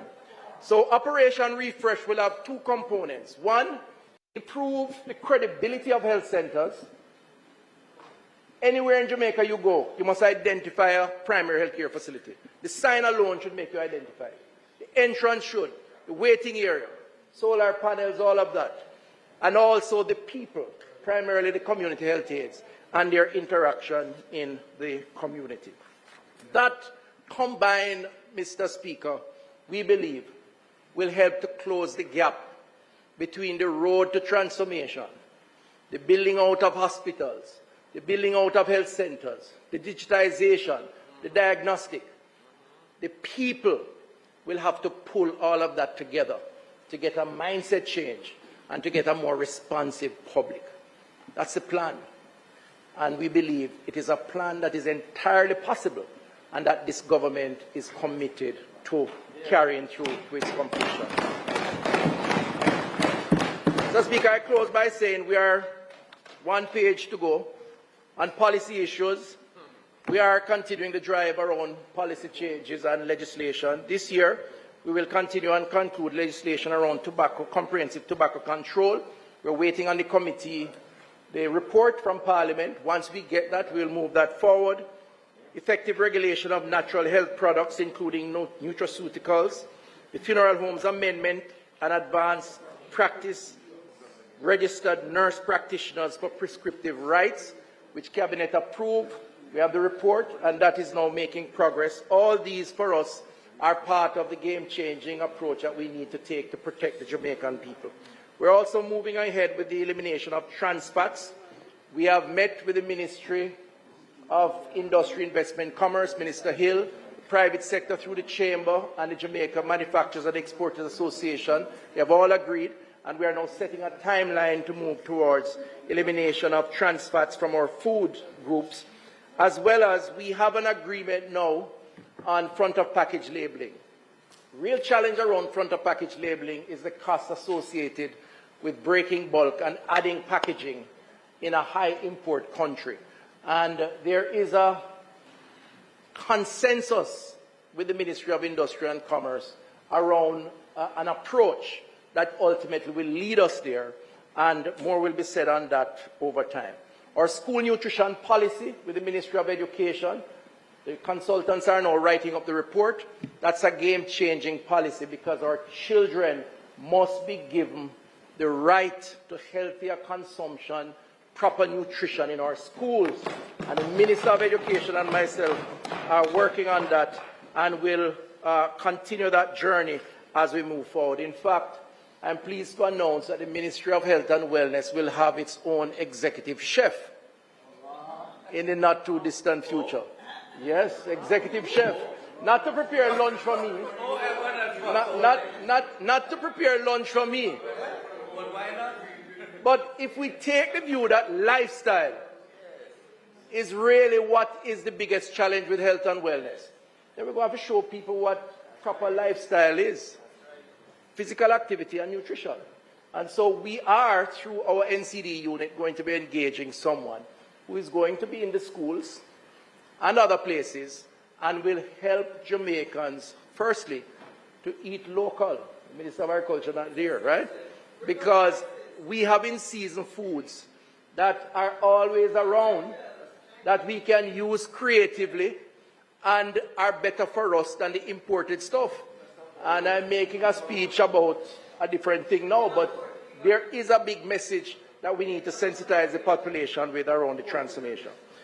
So finally, Mr. Speaker, today we have shown the links between all our critical health priorities and programs, and our mission to modernize and transform our response to healthcare services. My own conclusion, and that of my team and the government, is that we're making progress. But I accept that we still have some ways to go, which is why we say, we are on the road, we are on the journey, and we can't stop moving. We have to continue moving.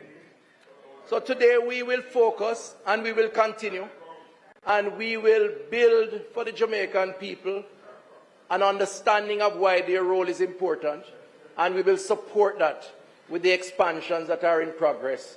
And under this government and the leadership of Andrew Holness, this country will be better off. And I urge the people of Jamaica to understand it for what it is and not be distracted by the false narratives, and let the transformation continue. We have to keep moving. Thank you very much, Mr. Speaker. Mr. Speaker? Mr. Speaker? I would like our colleagues to applaud one more time.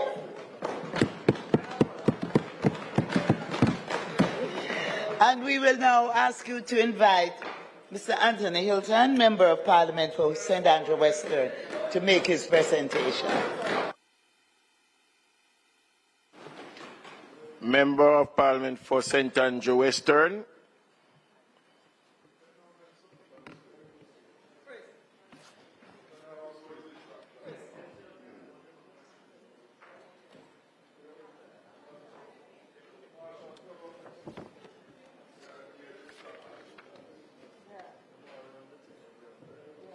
Thank you. Thank you, Mr. Speaker.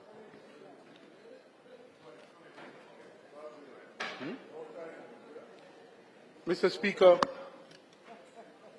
at the outset, let me express sincere gratitude to several people without whom the job of representing the people and being a member of the legislature would be so much more difficult. So Shall I just stop?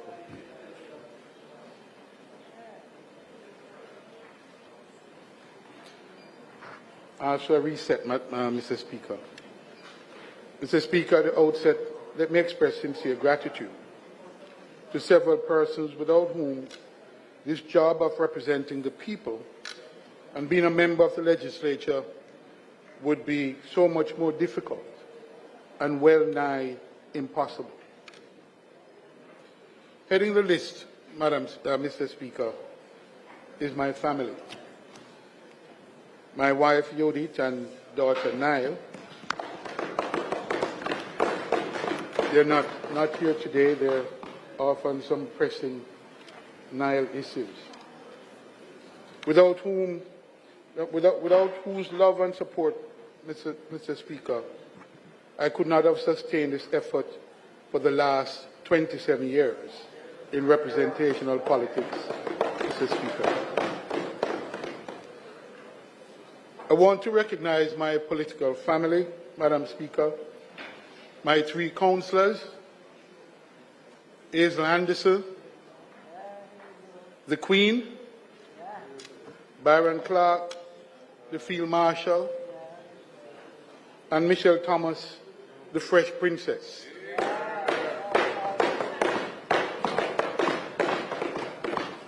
My constituency executive members, other members of the constituency who are here from Western St. Andrew, my office staff headed by the veteran Mrs. Jennifer Edwards, and the chief organizer, Ms. Cassie Campbell, my security officer and driver, and Mr. Speaker, I want to recognize in a special way the Leader of the Opposition.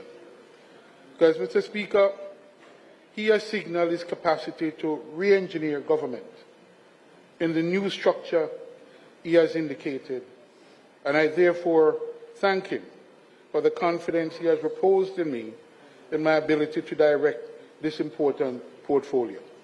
I would also like to thank him for the partnership by twinning me with my deputy, Mr. Omar Newell.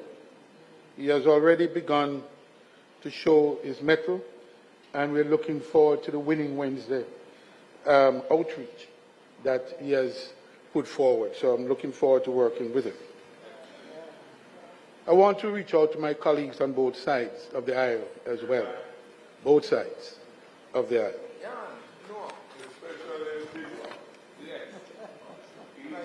And of course, I couldn't leave my constituents without giving a shout out to all the people of Western St. Andrew for their love, their support, and looking forward to the next challenge that faces us in this year and beyond. But I want to big them up. They are special people, and Western St. Andrew is a special, special place. Madam Speaker, Mr. Speaker, I want to give a special welcome to the new clerk. I think the environment in which she has arrived has been very stormy, but we should not miss the opportunity, and I won't miss the opportunity to say a special welcome to her. I had an opportunity when I was the leader of opposition business for over a year to have worked with her, and I know of her commitment, and I'm looking forward to her leading a staff and to continue the fine tradition of the clerk leading the effort in the houses. So we're looking forward to it. Welcome, Madam Clerk, to your new position. Mr. Speaker, you have been subbing admirably for the Speaker, and we thank you for your effort. We're looking forward to see our Speaker rejoining us. I want to recognize as well some business persons from my constituency who are here and to welcome them to this debate. Mr. Speaker, the debate on the just concluded 24-25 budget focused primarily on the fiscal accounts of the country in which the government declared its great satisfaction and the wizardry display in achieving the macroeconomic stability of the country's economy, which it says is now being leveraged for the benefit of the people of Jamaica. The Finance Minister's post-budget disclosure at the shortfall of $22 billion in revenue, admitting it is a setback to the government fiscal target, goes beyond being a red card. It is our own goal, and the implication of which we are not yet clear. In his presentation, Mr. Speaker, very little focus was placed on the external accounts of the country, which paints a more sobering picture of the country, having made strides in reducing its public debt and achieving a measure of macroeconomic stability, but remains vulnerable to exogenous shocks from the geopolitical events, conflicts, disruptions in the global supply chains, climate events, and a structural deficit with its key trading partners. This omission is serious, as external accounts play a major role in the determination of the domestic budget, given its direct influence on foreign exchange availability and interest rates.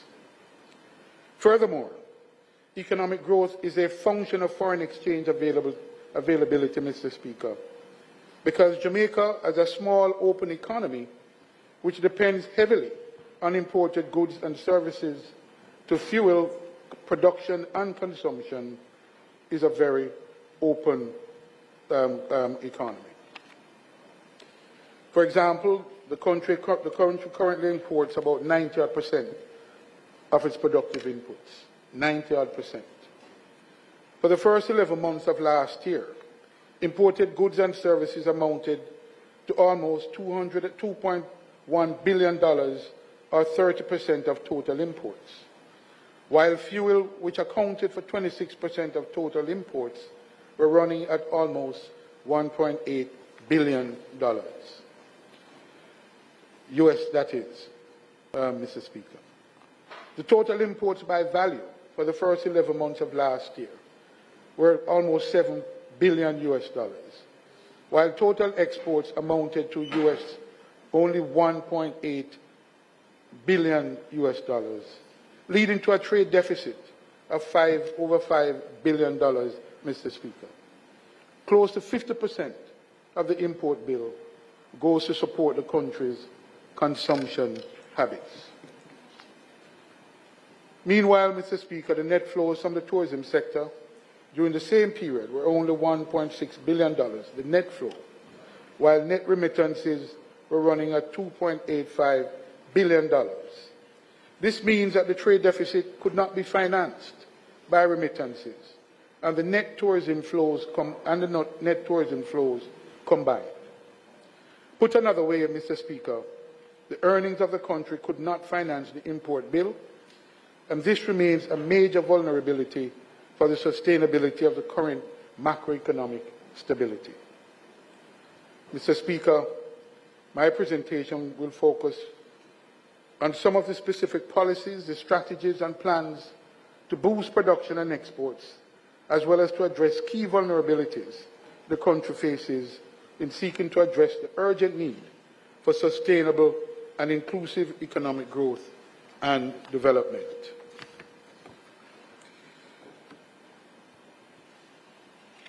Mr. Speaker, the Leader of the Opposition, along with the Shadow Finance Minister, have already diagnosed the crux of the problem in their respective budget presentation as urgent need for Jamaica to, in their words, and I quote, transition from a low-wage, low-tech, low-growth economy to one which achieves high levels of inclusive and sustainable growth and development that can meet the needs and aspirations of our people.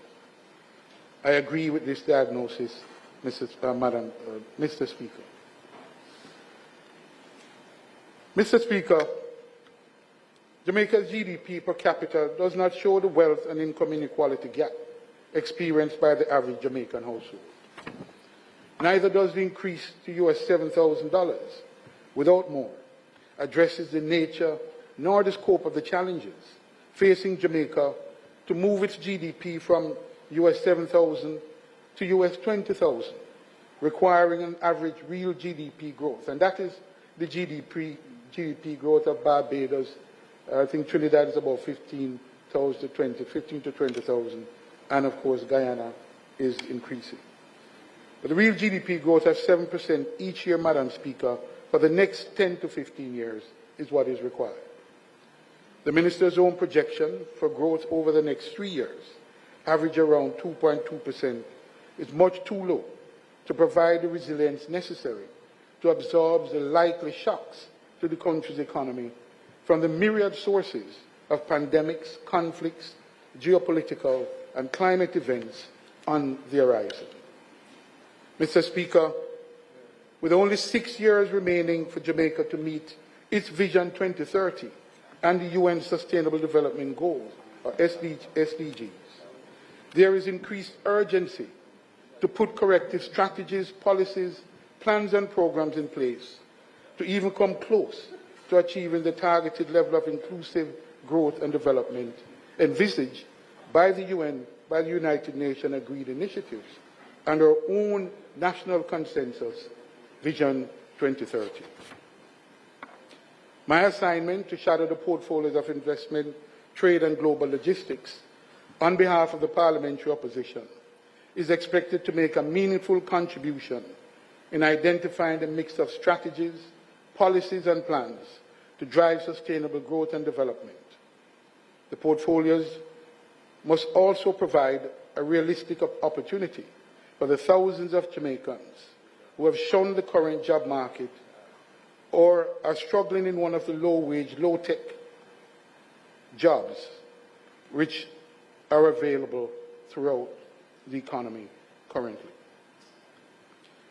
Mr. Speaker, we believe supply chain resilience is key to achieving sustained economic growth and development. The panic caused by COVID-19, Mr. Speaker,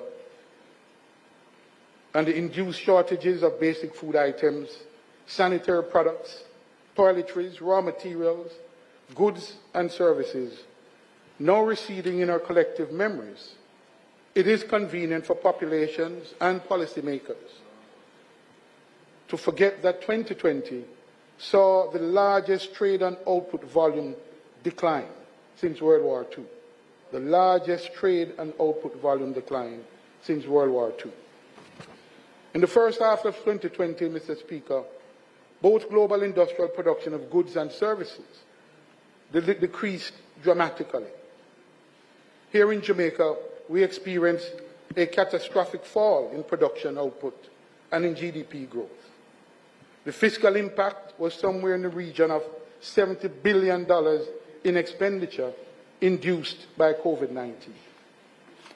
Mr. Speaker, the truth is, neither Jamaica nor the world can survive a repeat of the COVID-19 experience anytime in the foreseeable future and retain current living standards.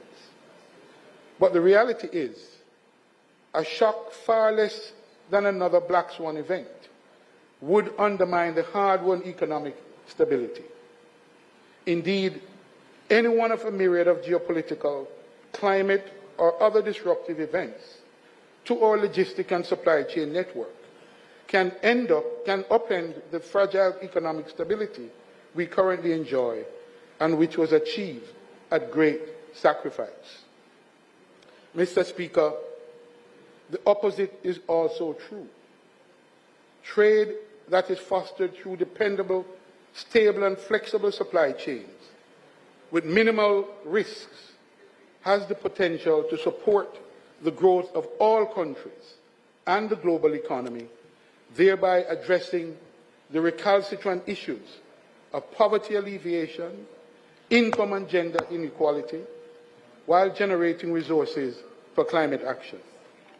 It is therefore an imperative that we mitigate risks like geopolitical tensions, climate warming, and trade fragmentation to engender economic growth and stability, especially for small island developing states like Jamaica. Mr. Speaker, What are some of the key specific policy interventions required to mitigate Jamaica's logistic and supply chains? I mentioned previously in this presentation that more than 90% of Jamaica's productive inputs and near 50% of its consumption needs are imported, which confirms Jamaica as one of the most trade-dependent and open economies in the world. One of the most trade-dependent and open economies in the world. Likewise, Jamaica and other Caribbean islands are among the most climate-vulnerable economies in the world.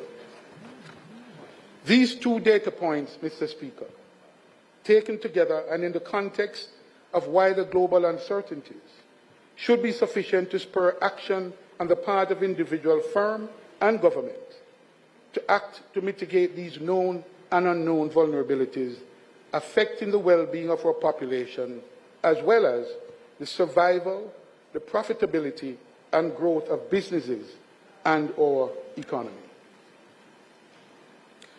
The first of the three interventions, Mr. Speaker, is transparency. The COVID-19 pandemic and the several lingering aftershocks to the global economy has brought about a shift in global supply and value chains, and the business model underpinning it from a just-in-time to a just-in-case model, requiring changes to the current design of global supply and value chains. The shift places greater focus on resiliency and agility, but is a matter of balancing, Mr. Speaker, because cost, speed and efficiency remain important considerations in any redesigned supply and value chains, thereby creating a dynamic tension between resiliency, agility, and efficiency. There is the issue of data quality, reliability, and accessibility, Mr. Speaker. To provide the basis for successful policy intervention and to find solutions to existing challenges facing the national economy, the issue of data quality, accessibility, and reliability is central to guiding any effective intervention on the part of policymakers and economic actors. Currently, the official data provided by Staten is lagging by at least a year or more, and therefore historical in nature. This makes it of significant reduced value to supply chain actors who need to place reliance on real-time data if they are to have visibility in the supply chain and logistics networks, which underpins modern trade flows. Mr. Speaker, leading data and not lagging data is required to enable data analysis, to yield actionable advice to decision makers, those employing artificial intelligence and other digital tools. Madam Speaker, in the post-COVID-19 environment, several governments have moved with alacrity to determine the true state of their logistic and supply chains affecting essential raw materials, products and services on which businesses and the efficient operation of their economies and societies depend. The government of Jamaica has opted to focus narrowly on the tourism sector, and the tourism minister being the chief and only promoter of a resilient tourism industry. Mr. Speaker, while he must be commended for his energy, foresight, and personal leadership in this regard, what is required is, in the circumstance, is a whole-of-government approach to this issue. Not nearly enough has been done by the government to protect the island supply chains in the face of obvious vulnerabilities in both domestic export and import markets. The issuance of catastrophe bonds, or CAT bonds, to address the effects of catastrophic events is useful, Mr. Speaker, only after the devastation, the loss and damage has occurred. And this will aid the recovery phase, no doubt. But what is needed now, Mr. Speaker, is action to eliminate and to mitigate the risk to supply and value chains from materializing in the first place. The next PNP administration, then, will establish the National Supply Chain and Logistics Council in a public-private partnership with industry, academia, and key government stakeholders with the following objectives: to develop and recommend policies which promote the growth and development of Jamaica's supply chain and logistics sector. This could include policies related to infrastructure development, trade facilitation, regulatory reform, and technology adoption. To develop a comprehensive national supply chain, logistics, and trade strategy aligned with economic development goals. To identify key challenges and opportunities in the logistics and trade sector. We'll also act to facilitate collaboration and communication among stakeholders in the supply chain and logistics ecosystem, including government agencies, private sector companies, industry associations, research institutions, and educational organizations. The National Supply Chain Council, Madam Speaker, will also advocate for investment in infrastructure projects that improve the efficiency and reliability of Jamaica's transportation networks, including ports, airports, roads, and railways. It has a task as well to identify barriers to trade and logistics efficiency and work to streamline customs procedures, reduce bureaucracy, and improve the ease of doing business for importers and exporters alike. It will also develop strategies and initiatives to enhance the resilience of Jamaica's supply chain and logistics sector to external shocks and disruptions, such as natural disasters, pandemics, and geopolitical events. This could involve developing contingency plans, establishing risk management frameworks, and promoting business continuity practices among supply chain stakeholders. Among the priority responsibilities of the Council, Mr. Speaker, will be a 100-day review of the critical supply value chains and logistics to map the flow of raw materials, goods and services, as well as the infrastructure serving key sectors of the Jamaican economy and well-being of the society. The result of this 100-day review exercise, Mr. Speaker, will inform the specific measures the administration will take to address the resiliency of the supply chain and to inform trade diversification and industrial policy interventions. Additionally, a trade data exchange like that which is established by Singapore authorities to serve the finance and port logistics and agriculture sector will be considered, together with a scientific and research agenda involving our universities to develop new technological solutions. Among the specific benefits to be conferred by a trade data exchange, Mr. Speaker, is compliance with trade laws and regulations in certain international export markets. By serving as a national data point for the collation, standardization, and digitalization of sector-specific information, the cloud-based platform envisaged for the exchange could assist export enterprises, both large and small, with traceability reports to meet food safety regulations as required under the FDA Food Safety Modernization Act. This could also include calculation of carbon emissions under the new European Union Carbon Adjustment Mechanism, or CBAM, which obliges EU importers of certain goods produced in third countries to declare the level of carbon emission generated in the production process. We are concerned, Mr. Speaker, that these and similar measures are disguised non-tariff barriers to the entry of goods into EU markets from developing countries like Jamaica. Mr. Speaker, these are important measures of which our exporters must be increasingly aware in order to maintain access to the EU market. These measures are not exclusive to the European Union. Other developed countries, such as the United States and Canada, are exploring these and other broader mechanisms as a means of enforcing decarbonization measures. The second of the intervention, Madam Speaker, is trade diversification. One of the nuggets of ancestral wisdom is the saying, never put your eggs in one basket.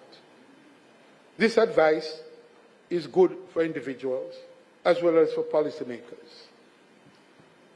This sage advice applies equally to firms and to governments in relation to a country's global and domestic supply chains.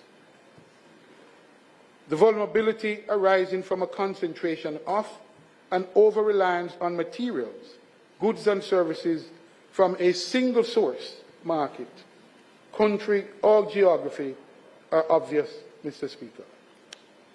This lesson was amplified during the height of the COVID-19 pandemic, when the concentration in production of protective gears, or PPEs, and other critical products in individual countries pose undue risks to the global community in the fight against the deadly virus.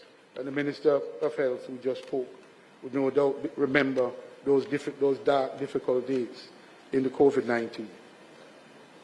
This was compounded by the just-in-time arrangements underlying the global logistics industry at the time, with little or no buffer stocks available, and the disruptions to the flow of goods and services in the global supply chains. The next PNP administration will undertake several initiatives aimed at eliminating or mitigating the risk of over-dependence or over-reliance on a single market or supplier for critical materials, products and services as follows. Mr. Speaker, we'll review traditional trade agreements. These traditional trade agreements, their principal objectives are that of opening up markets and eliminating or reducing tariffs for the free flow of goods and services on a reciprocal basis, consistent with WTO rules. Under these rules, Mr. Speaker, the production of goods was globalized, and the creation of global value chains in which cross-border movement of intermediary components and parts accounted for some 70% of goods trade, valued at some $27 trillion and growing. The global trade in goods is facilitated by supply chain networks involving the movement of raw materials, components, and final goods by means of global logistics services involving railways, maritime and air cargo transportation primarily. The global trade is complemented by national production of goods and services to supply domestic and international markets demands.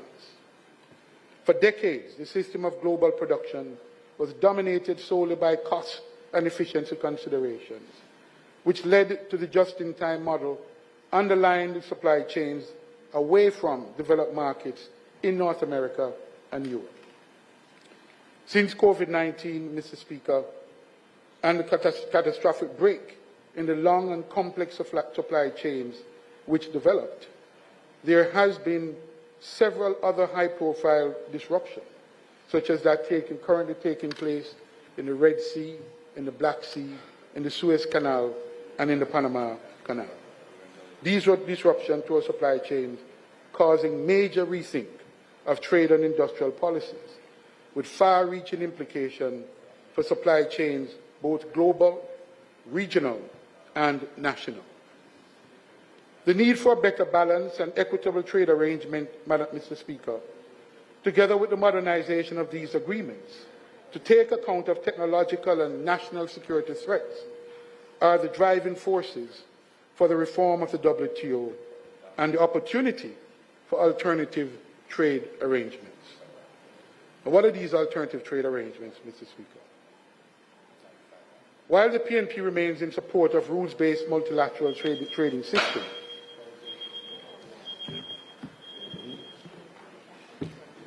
Mr. Speaker, I now ask that the standing orders be suspended to enable the Member to continue his speech to its conclusion. Question is on the floor for time extension. Those in favor? Those against? Ayes have it. Speaker, you may continue.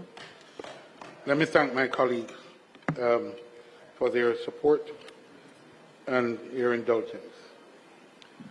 While the PNP remains in support of the rules-based multilateral trading system, it is acutely aware that reform of the WTO is necessary to achieve a more equitable, sustainable, and inclusive trading ecosystem. Therefore, in government, we will focus on enhancing our bilateral trade arrangements with CARICOM and CARIFORUM, where we are of the clear view that building new logistic and supply chain networks with Africa, for example, is a precondition for expanding sustainable trade between continental Africa, the Caribbean, and the Americas.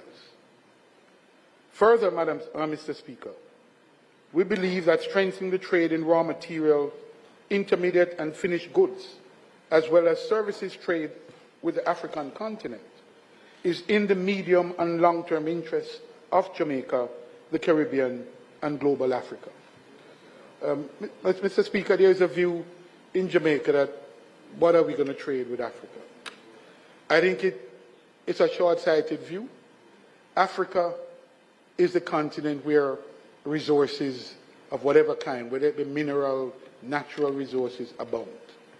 We need to make the link because what has emerged, and with Jamaica being the logistic hub that it should be, we can add value here in Jamaica and supply the markets near shore to Jamaica. That is our thinking, that is our policy, that is our strategy.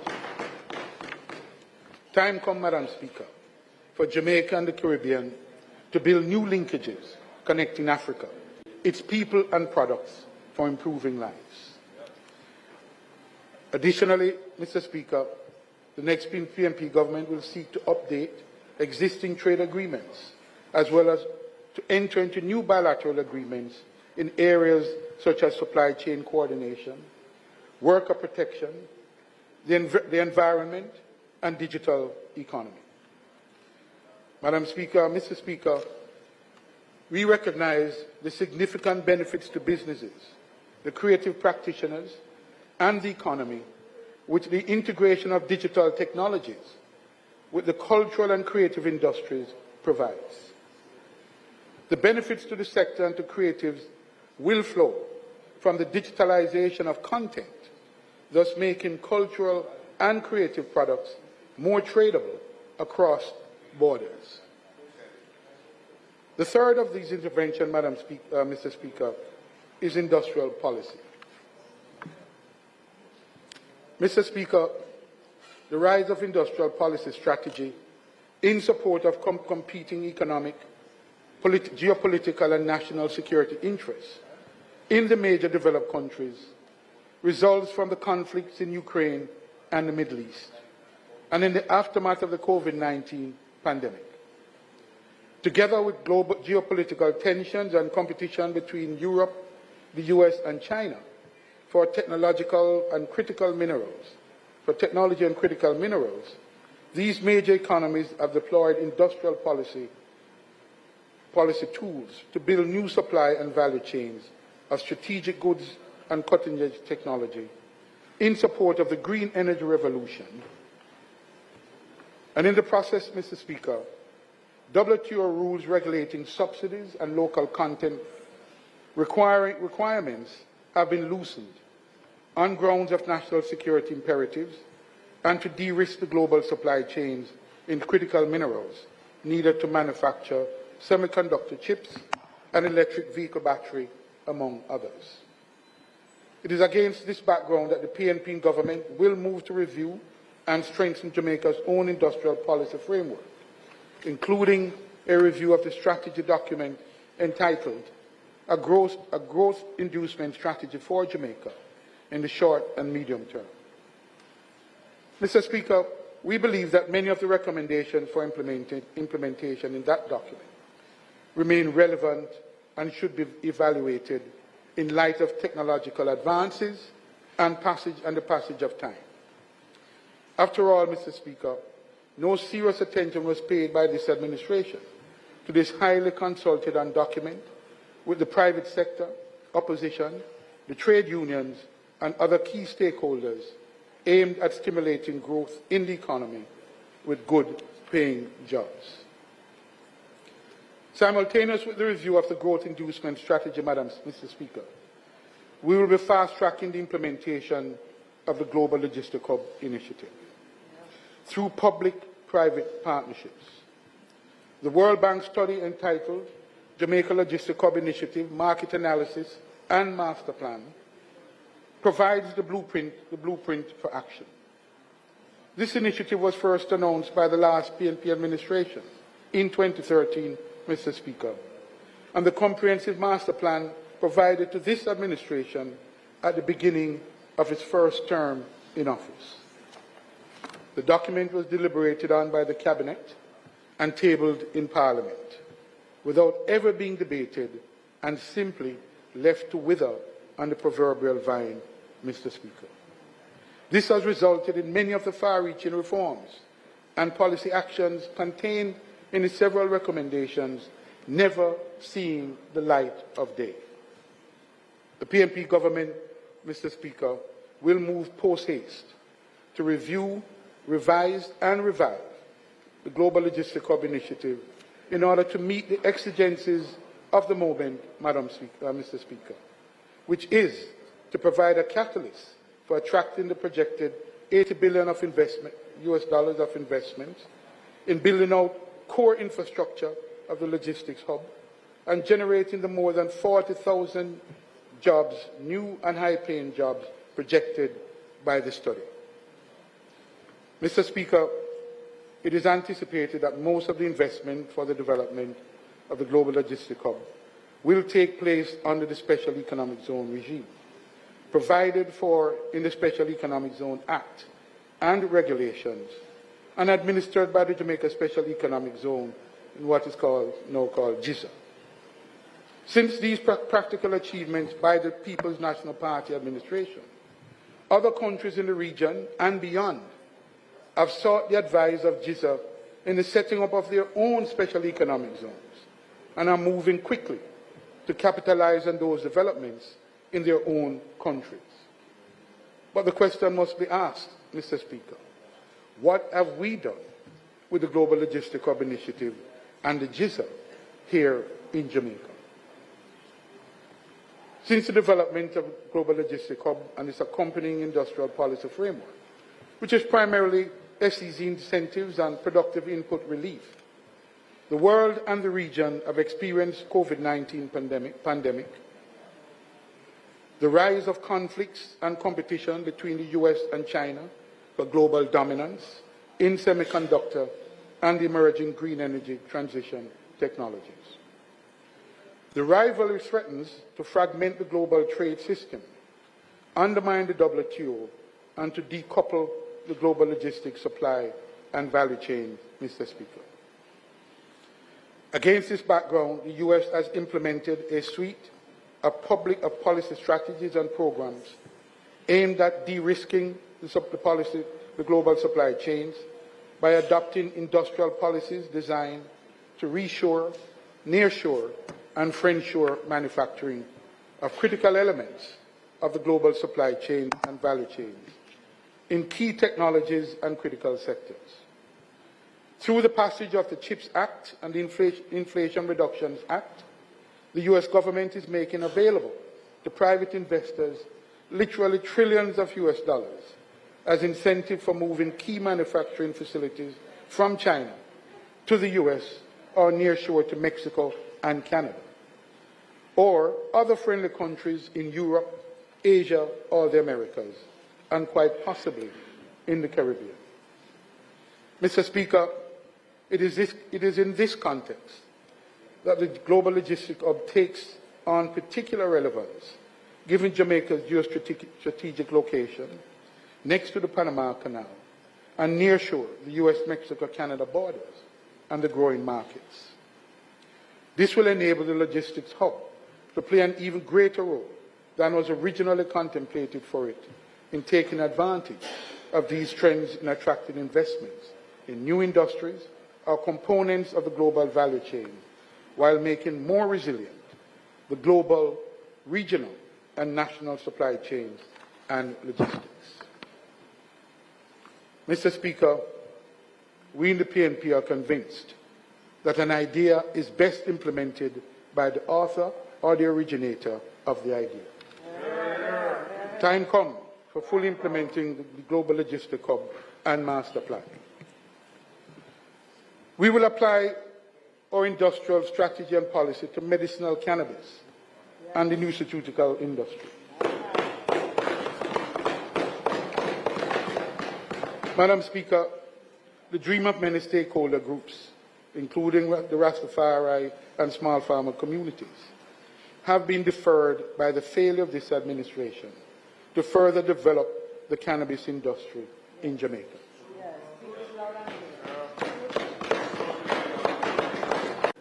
One episode will suffice as evidence of the confusion, fumbling, and mixed messages communicated by the administration regarding its support or lack thereof in advancing the development of the industry. It is the ill-advised and short-sighted attempt at importing surplus cannabis from Canada into Jamaica which was met with national and international outcry. The PNP government will be leveraging recent developments in the US, where the Biden administration has moved to reclassify marijuana from a Schedule 1 drug to a Schedule 3 drug, a classification shared by prescription drugs such as Tylenol and codeine. Mr. Speaker, this move by the US government is expected to set in motion similar efforts at the international level to reclassify marijuana and to finally recognize its tremendous medicinal value.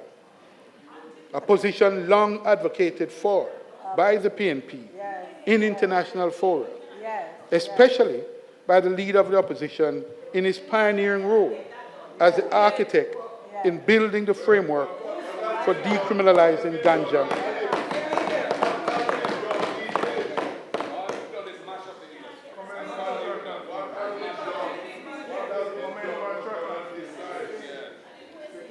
We recognize, Mr. Speaker, the pioneering role of the leader of the opposition as the architect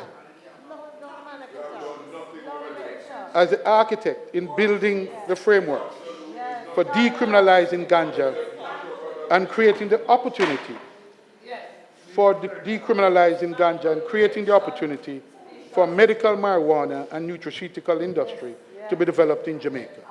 The fact that you don't see it and you can't imagine it, don't make it wrong. Mr. Speaker, we will bring to bear the human resources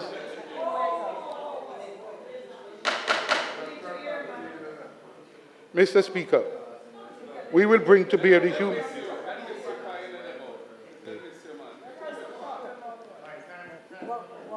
to bear the human resources. Talk to your friend, talk to him, talk to your friend there. We'll bring to bear the human resource, research support and appropriate incentives to revive and energize the dormant industry, which we believe can play a pivotal role in integrating Jamaica's economy into the global supply and value chains for the medicinal cannabis and the nutraceutical industries. But Mr. Speaker, for any of this to be realized, change must come to the Cannabis Licensing Authority, and change will only come with a new PNP administration.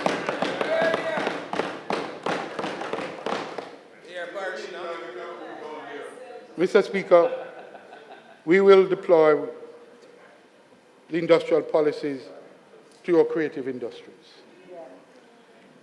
As identified by opposition leader and the spokesperson finance, the country will not move out of its low growth, low wage, low tech economy without making change.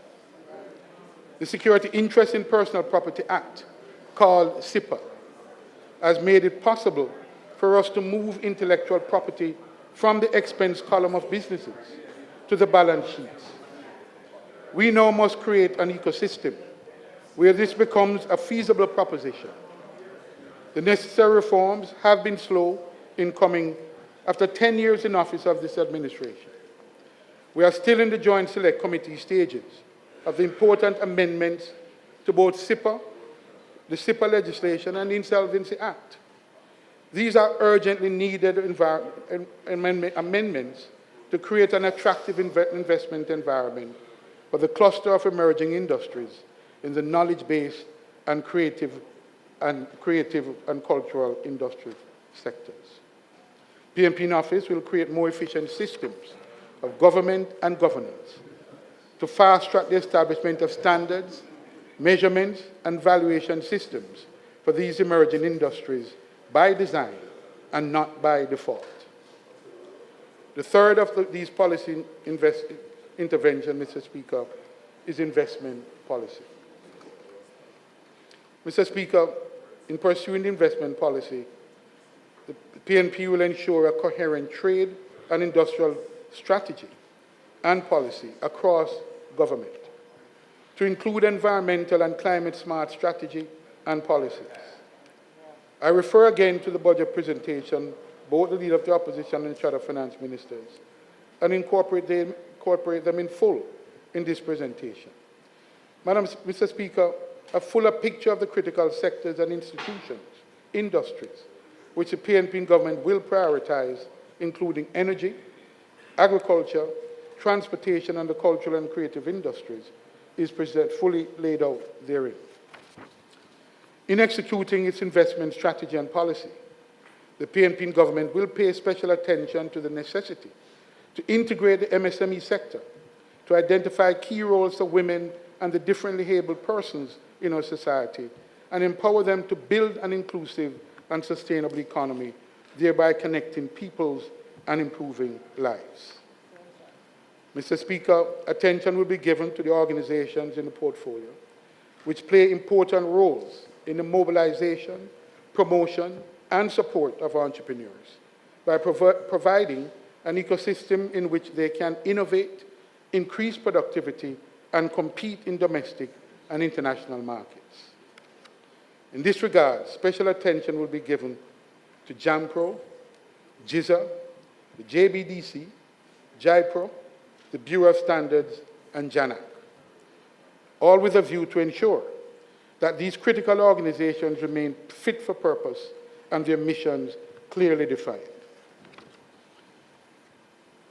So in conclusion, Mr. Speaker, we are living in uncertain times as the US and China compete for emerging technologies in the clean energy transition and for the control of critical minerals driving those technologies. Central to this struggle for dominance is the use of the trade arsenal of tariff imposition, export control, and sanctions.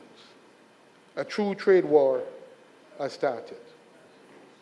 The environment has been further disturbed by the shooting conflicts in Eastern Europe and the Middle East, as well as from the lingering effects of COVID-19 pandemic, climate events, and other disruptions to global supply chains and logistics.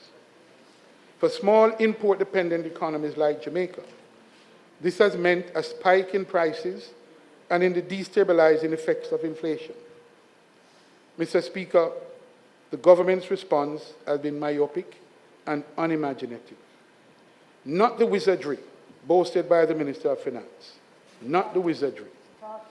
Mr. Speaker, against these headwinds, the use of purely monetary tools by the Bank of Jamaica to fight the inflation monster can only be likened to fighting a real monster with one hand tied firmly behind one's back. The revelation that the fiscal revenue targets for the previous fiscal and the surplus target have been missed, is a likely outcome of the sustained high interest rate by the BOJ, with no complementary measures or strategy employed by the government to engender sustained and inclusive growth in the economy. The opposition has consistently warned the government that its policy prescriptions for taming inflation are hurting the poor and the middle classes, and that a shift in focus is needed to mitigate its impact. Specifically, the administration has failed to recognize the risks to economic stability by disruption in the global and supply chain networks, which is the single most important source of imported inflation in food and energy prices. This is why the decision to remove GCT on imported fresh foods is bad policy. Madam Speaker, because it is a lazy approach to reducing food price inflation, which is likely to adversely affect domestic agriculture without addressing the real source of food price inflation, supply chain disruption. Another own goal, Madam Speaker. The scoreline is now 2-love. 2-love. Madam Speaker,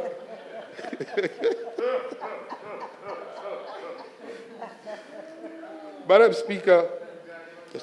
Speaker, the opposition, through its various spokespersons, is standing in the gap with strategies and policy proposals designed to leverage the current stability by creating the conditions for sustained economic growth and improved well-being of our population. The PNP in office is committed to do the following. We will fully implement the Global Logistic Hub Initiative. We will incentivize the building of resilient and agile supply chains. We will build sustainable and inclusive supply and value chains in agriculture, sports and entertainment, and the cultural and creative industries. We will upgrade the SEZ legislation to incentivize the green energy transition. We will upgrade the SEZ legislation to further incentivize the green energy transition.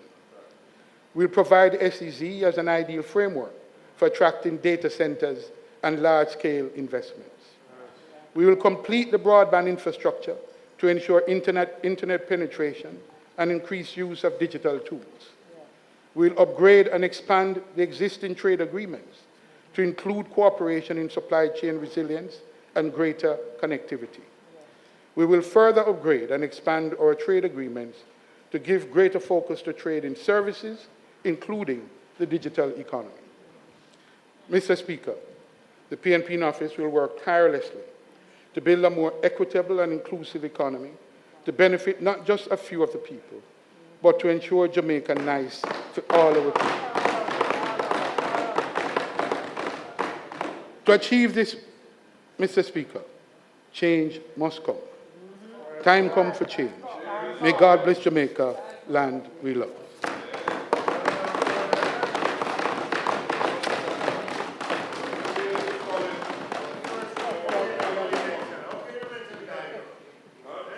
No need. After 4 months. Mr. Speaker, I thank the member for his presentation. And I now ask that the sectoral debate be suspended.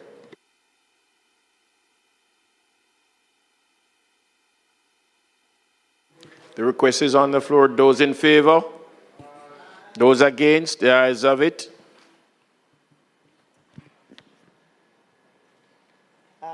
Mr. Speaker, I now ask for the recommittal of statements by ministers to allow the Honorable Nigel Clark, Minister of Finance and the Public Service, to make a statement. The request is on the floor. Those in favor? Those against? Ayes have it.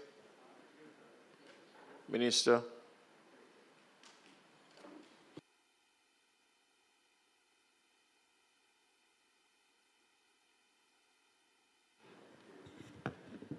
Madam Speaker, Mr. Speaker, rather, my statement concerns inflation target for the fiscal years 2024-25 to 2026-27. Mr. Speaker, the Bank of Jamaica was initially tasked in 2017-2018 in what was a precursor to our inflation targeting regime to achieve an inflation target of 4 to 6% for the 12-month point-to-point inflation rate over the medium term. This inflation target was deemed optimal to support Jamaica's long-run economic growth and was considered consistent with our program reduction in public debt at the time. The process for setting and renewing the target was codified into law via the 2020 Bank of Jamaica Amendment Act, which, among other things, formally introduced Jamaica's inflation targeting regime. In April 2021, after consultation with the Bank of Jamaica, I tabled documents advising of the renewal of the inflation target of 4% to 6%. This target was effective for 3 years.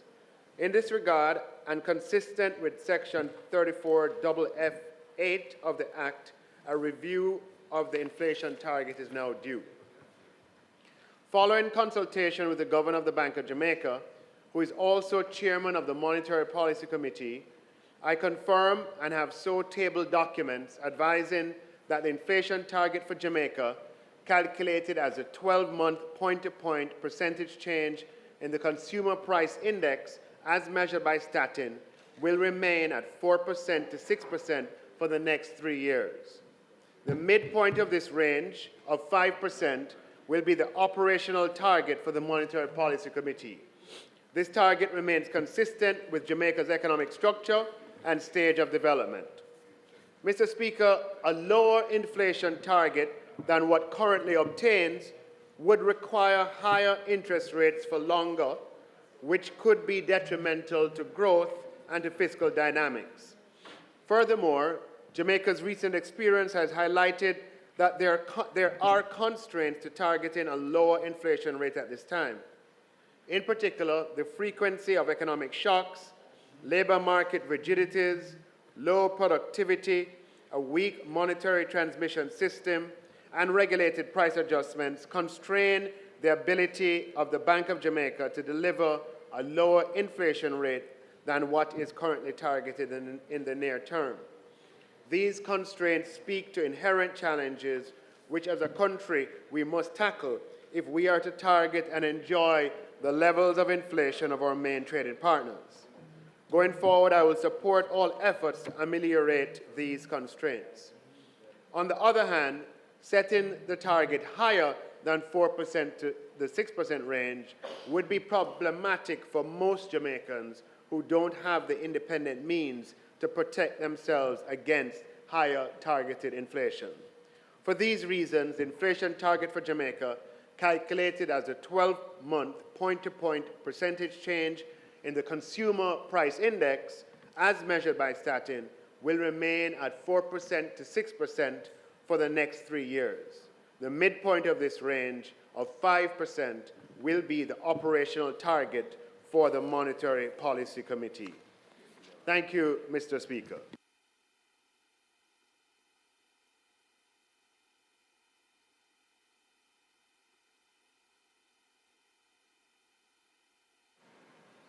Thank you, Mr. Speaker. Minister, I think it is important for us to ensure that the BOJ comes to the Parliament. I think my understanding, they're supposed to be here twice a year to explain their thinking and the rationale for this. I haven't had an opportunity to read in detail the table documents. They are continuing the 4 to 6 range, which has obtained for the 3 previous years. The reason is, I think we are now seeing for the first time the impact of the high interest rates on the performance of companies and the general slowing down of economic activity.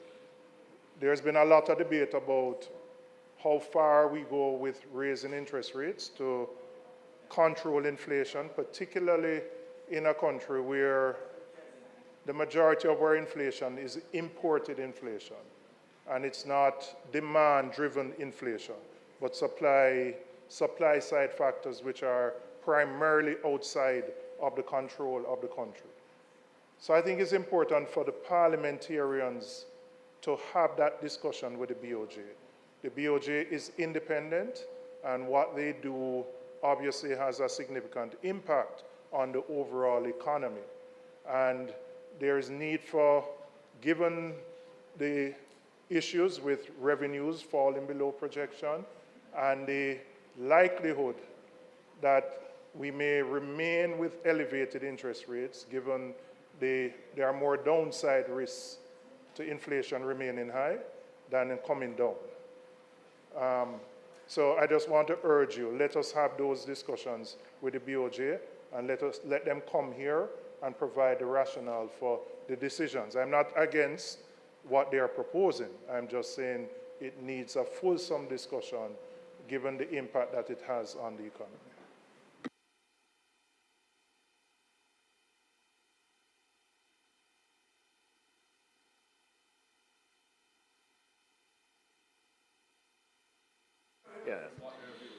Yeah. So, Mr. Speaker, thank you for your contribution. Under the Bank of Jamaica Amendment Act, which went through a joint select committee of Parliament, meaning that that act came to Parliament with the express support of both sides. The central bank is independent and charged with the mandate of pursuing an inflation target that is set by the minister. What I have done today is and the act requires that the minister does not set inflation target in secret.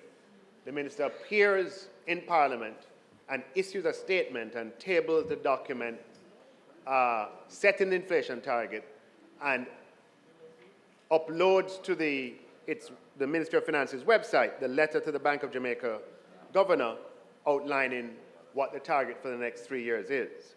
The Bank of Jamaica Amendment Act also requires the governor of the central bank, who is chairman of the Monetary Policy Committee, on the reports from the Monetary Policy Committee, to have those be tabled in Parliament and for the governor to appear to answer questions on the monetary policy reports. And the requirement is that he appears twice per year. What we have been targeting, to use the word, is that he appears once in the middle of the year and once at the end of the year. So at some point over the next few weeks, I will agree the schedule with the House Leader and the Speaker and obviously issue an invitation to the Governor to appear. Let us, in this discussion, let us be reminded that Jamaica is an island.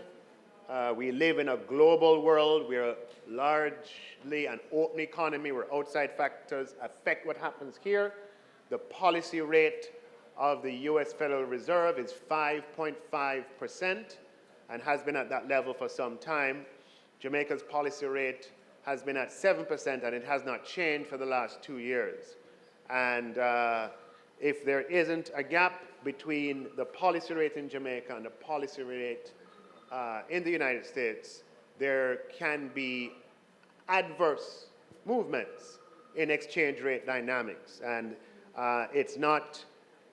it would not be intellectually complete to speak about lower policy rates without acknowledging that fact. With that, Mr. Speaker, I thank you for allowing me to make the statement.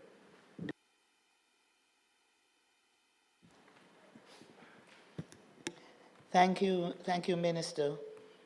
Mr. Speaker, I ask now for the recommittal of the other items on the agenda. Thank you.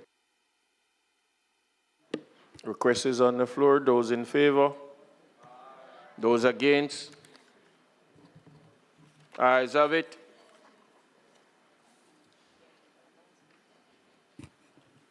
Announcement. Laid on the table of the House today are the following: annual report and audited financial statements of the Broadcasting Commission for the financial year 2022-2023. Auditor General's Department audited financial statements for the Parochial Revenue Fund for the financial year 2020-2021, 2021-2022, and 2022-2023. The Auditor General's Department certified appropriations account accounts in particularly, Head 1500, Office of the Prime Minister, 2015, 2016. 19,000C, Ministry of Economic Growth and Job Creation, 2020-2021, and the Independent Commission of Investigation, Head 8,000, 2022-2023. Finally, notification of the inflation target, April 29, 2024, remit for the Monetary Policy Committee, and recommendation of the inflation target, April 11, 2024, proposed inflation target for the fiscal years 2024, 2025 to 2026, 2027. Bills brought before the Senate, from the Senate, sorry. Petitions, papers, report from committees, notice of motions given orally, questions and answers to questions. Speaker, I would like some clarification on the matter of questions brought over from the last Parliament. What has been the practice is that there's a motion usually moved by the leader of the House to carry over the questions to this session of the Parliament, much the same that we do for the motions that are on the order paper. But I see the House leader did give that indication the last time, but I see nothing has happened. So could we get an update as to when that will be corrected?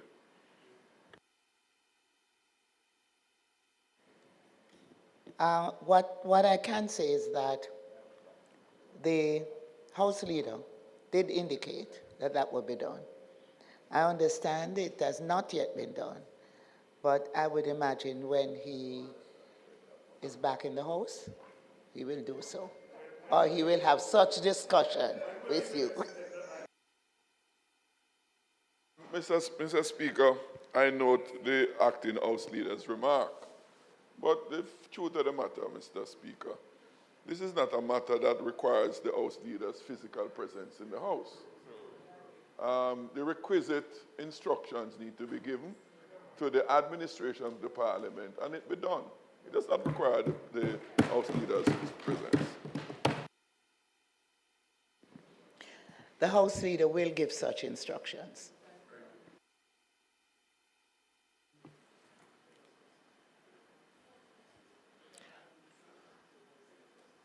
Motion that may be made at the commencement of public business require notice. Motion relating to sitting of the House. Motion for leave to introduce bills. Presentation of bills without leave of the House first obtained. Mr. Speaker, it is not contemplated for us to do any further business today. I therefore ask that the House adjourns until tomorrow, Wednesday, May 8th, at 2 p.m. Tomorrow, we will continue the sectoral debate with presentation from the Honorable Favour Williams, Minister of Education and Youth and Member of Parliament for Eastern St. Andrew.